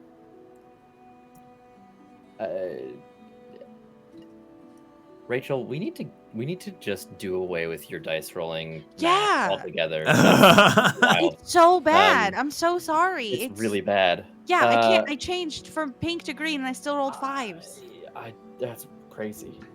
But yeah, I think that it like gave him a little perspective of like, you're not the only person who is, got shit on their plate. And I think that was important for him. So I'd like to give a star for that. And my wish. Oh, I so want to explore more of this like inter-nobility house stuff because I love it, and also I really want to make this Meter kid look like an absolute fucking buffoon in front of the whole school. Clowning on Meter sounds so fun. It's gonna be great. Like I know that we shouldn't punch down, but because he is the nobility, I think Ira's like, yeah, no, it's okay. We're halflings. Halflings can't punch down. It's That's fine. honestly It's fair. true. That's He's not a very gnome. true. We absolutely can't punch down on this kid. Let's go. Yeah. Noted. I mean, go ahead. Preparing cantrips. What a stooge. A notice. I will make sure we see more Meter in the future. All right. And Travis, what is your star and wish? Oh, I was gonna give mine to Ben too for the RP conversation we had. I thought that gave us like a lot of really good insight, but yeah, that was super good, and I felt like we were able to sort of set each other up and get a few like good lines off and really give good perspective of each of our characters and show that we're like a world removed, but there must be a reason why different perspectives are brought together. So I like the juxtaposition of that. But yeah, so I'll give you my star for that. I do also, I want to say, like, absolutely, Adam, fantastic. I agree with Rachel. Open mouth gold come out. Like, that is just So like true. so true. Like, absolutely. And then my wish, I guess, would be to not forget to go back to the fucking armory and get like weapons and shit for this quest, because we totally could rent them. So I wish that we actually could go back. Could we retcon and start earlier instead of on the way? Could we start at the dorm, leaving, going to get shit first? We do have people who speak Draconic. We could be like, wait, hang on, take us back. Wait, quick detour. Hold up. So that's Second my stop lift. Like, we that's want to add a my- stop on this lift. Yeah. Right, Yeah. that's my You can, half you can meta update your wish. destination. Noted. Okay, yeah, we might do a little like flashback, as I call it, and like, remember when? I'm so glad we decided to go to there, and then we'll role play through it. That's what we'll do. We'll flashback, because that's totally a thing that I will allow if it's like something like, oops, you know, like we will still role play through it, but it'll be a flashback, like anime style. That's what happens in anime. Style flashback. Yeah. Yeah, I wish for an anime style flashback of us getting our items. Good Can call. we all yell as we power like? I expect it. Get things? Yeah. When you're casting your spells, I fully expect the full-on anime yells and grunts. You'll see a bunch of that coming up. It's gonna be a very exciting quest. And up next, Zeki, your star and wish. I would have to say that Adam takes the star for the day for sure. Like, from just like in like cold interaction with me, as soon as he tries to shut the door, I open it right back up again, to jumping on top of the desk and shouting to the whole room so they know our names, kind of thing, or at least his name. Hilarious and gold. And my wish is, I'm kind of wishing, I think that there's like something more to Irulan's questioning and like line of questioning. Like, there's one thing about being concerned, but I think that I want to like see if there's like more going on, because I don't buy the whole shtick of being a simple farmer boy kind of thing. As like someone with my own background and backstory, I like don't trust anybody for anything that they're trying to pull. So I think that I'm gonna like, my wish is that I get deeper into that and maybe uncover something. Awesome. And finally, the last but not least, Adam, who is your star and wish? I know it sounds trite and lame, but I kind of would like to, like, if I could, grab each 5 points of the star and just break it and give one to Rachel for fucking ink, because I feel like ink is so slow boiling suspicious with this X tier coding of grace and patience, and I feel like setting the foundation for that is really hot. I'm really excited to see how that goes. I loved how Irulan brought up the food. I fucking loved how Sully was just a real stinker, you know, holding doors open, making people late for classes, throwing shade on people. It's awesome. And of course, Derek of House Zen for doing a great job with the casting and bringing to life the spells and bringing up our average. And also for you, our Dungeon Master, for voicing all the characters and bringing these teachers to life. I feel like we have a really strong cast, and as schmaltzy as it is, I'd want to share that star with everyone who showed up today. Honestly, that's legit as hell. I feel that. I was Yeah. like, I have to choose one. Fuck. Yeah. All right. Normally you have to choose one, but I like that. I'll accept that for today, which means there was so actually no, it'll be no. In the end, though. And then when there's a tiebreaker, usually I will break the tie. But in the end, I still think that's 2 full votes that goes to Kievon. So Adam, you are awarded the star for the session. So baby. So in Fantasy Grounds, I'm going to put a little star on your character sheet. So Oh my god, is that an inspo star? So you have an inspiration star, and the way that this works is at any point, you, and it could be for anyone's role, not just yours, but you have the power of choosing.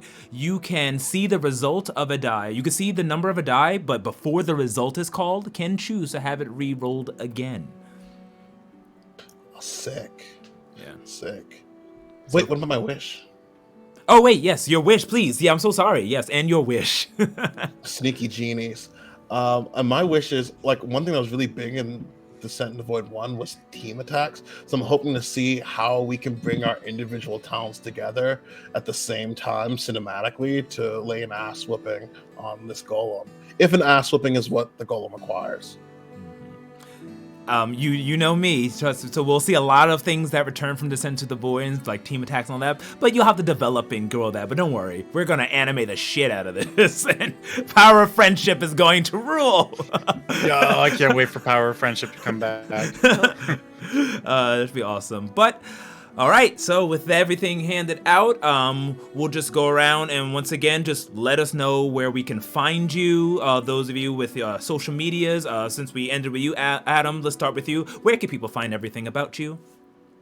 Hey, I'm Adam, he, him, his. That's my biz. I'm one half of the Pun Brothers duo, which you can find on TikTok at The Pun Brothers on TikTok.com. Awesome. Please go. You know the goal that he spits hot fire. So yes, get burned. Up next, Rachel, where can we find you? You can locate me on the tubes under the handle I am Rachel Quirky, but I am insisting that you please go to the account Charles Stunning and just look at that wrestle babe. Do it, live in a dream. That's all. Thank you, Awesome. Omar.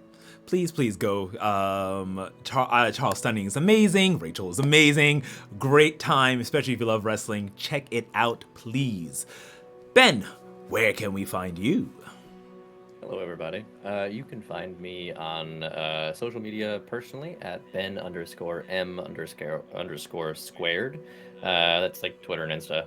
But most of the time you can find me over at Amateurish Productions. Also here on Twitch, also Amateurish Productions on Twitter, where I am the DM and storyteller for our current campaign, which is very exciting and includes a fair number of the people on this particular call. So, we play Tuesday nights at 7 p.m. Awesome. It's a great time. Please check us out. We're having an amazing time. Ben is a fantastic dungeon master, soon to be, I should say, game master, because we are switching over to Pathfinder. We are indeed. I know. Yeah. It is super cool. Wait till you see. Ooh, I'm loving my monk. Just you wait till you see my investigator. Oh my goodness. Zeki has designed a character specifically to be a pain in my ass as a non-player character. In D&D, you have almost all the player classes are like combat, and then like you use your general abilities to RP through the rest of things. In Pathfinder, I play a character that does nothing special in combat, but does everything special outside of combat. So this is gonna be terrorizing. It's gonna be fun. For Ben. Wait, can't the investigator do like precognition in combat, like RDJ Sherlock Holmes? Yeah, I can do some of that kind of stuff, but like a lot of my abilities are like outside of combat. Like I like basically do the same thing, but just when I'm investigating. So cool. It's gonna be a lot of fun for Ben. I love that. As another GM, Zeki has specifically designed his character to be as antagonistic to fellow GMs as possible. Not on purpose. Not on purpose, I swear. All right. Anyways, Travis, where can we find you and what's going on with you? I was gonna say, well, you have the antagonistic Zeki. I have the sentimental Zeki in my campaign. It's true. The Radiant Citadel on Mondays here on A Tale of D20s, and he is bringing back another form of Vilya, a character I played with him in my home campaign aeons ago. So he is bringing that to life on Mondays. We play Mondays 7 to 10 p.m. here, and you can find me personally at Zendaric. The name that I use in this campaign is also my fantasy handle, and that's where you can find me here on the tubes as well. Awesome, great. And I will be making appearances in Radiant Citadel as well, and I cannot wait until, and I'll probably actually be more common after I finish up some Monday things that I'm currently in. So amazing time, love it, love the whole Radiant Citadel. And finally, we go to Zeki. Hey Zeki, where can we find you? Well, I think that like between the 3 or 4 of you that have Yeah, I know, right? covered all the places I get to be at. So, look forward in the immediate future to me on Monday before Travis's game. I will be doing my storyboard show with No Nat Ones. We're going to be diving into not necessarily any homebrew content, but we are going to dive into Pathfinder lore, because when you're building your characters and stuff like that, there's a lot of lore packaged into the mechanics. So I think it's going to be fun to do like a little dive, find out what No Nat Ones finds the most interesting about all of that, and maybe make some characters live on screen. So that should be a fun time. Awesome. I can't wait to tune in. Amazing stuff we have coming up. So yeah, we have Radiant Citadel on Monday. We have Storyboard on Monday. Normally on Wednesdays, but we're doing it on Monday. And we have Friday. We have At the Table, where we do Hatchling Games. It's going to be fantastic. So a very amazing week coming up next week. So with that being said, everyone, thank you for coming. Thank you for participating in our game. It was we appreciate everything you guys do. Thank you for the follows that we got today. Just every little bit counts. So with that, from the first chapter to the last page, be kind to one another, spread love, give each other hugs, and we will see you next time. Goodbye, everybody. Goodbye. We're going to raid Advanced Dungeons, so we'll go ahead and give them a little raid. But with sounds that, dangerous. And that we say, got hornets. That's definitely like a B class thing. We're not there yet. Come on now. Yeah. Anyways, though. All right, farewell, everyone, and cue the outro.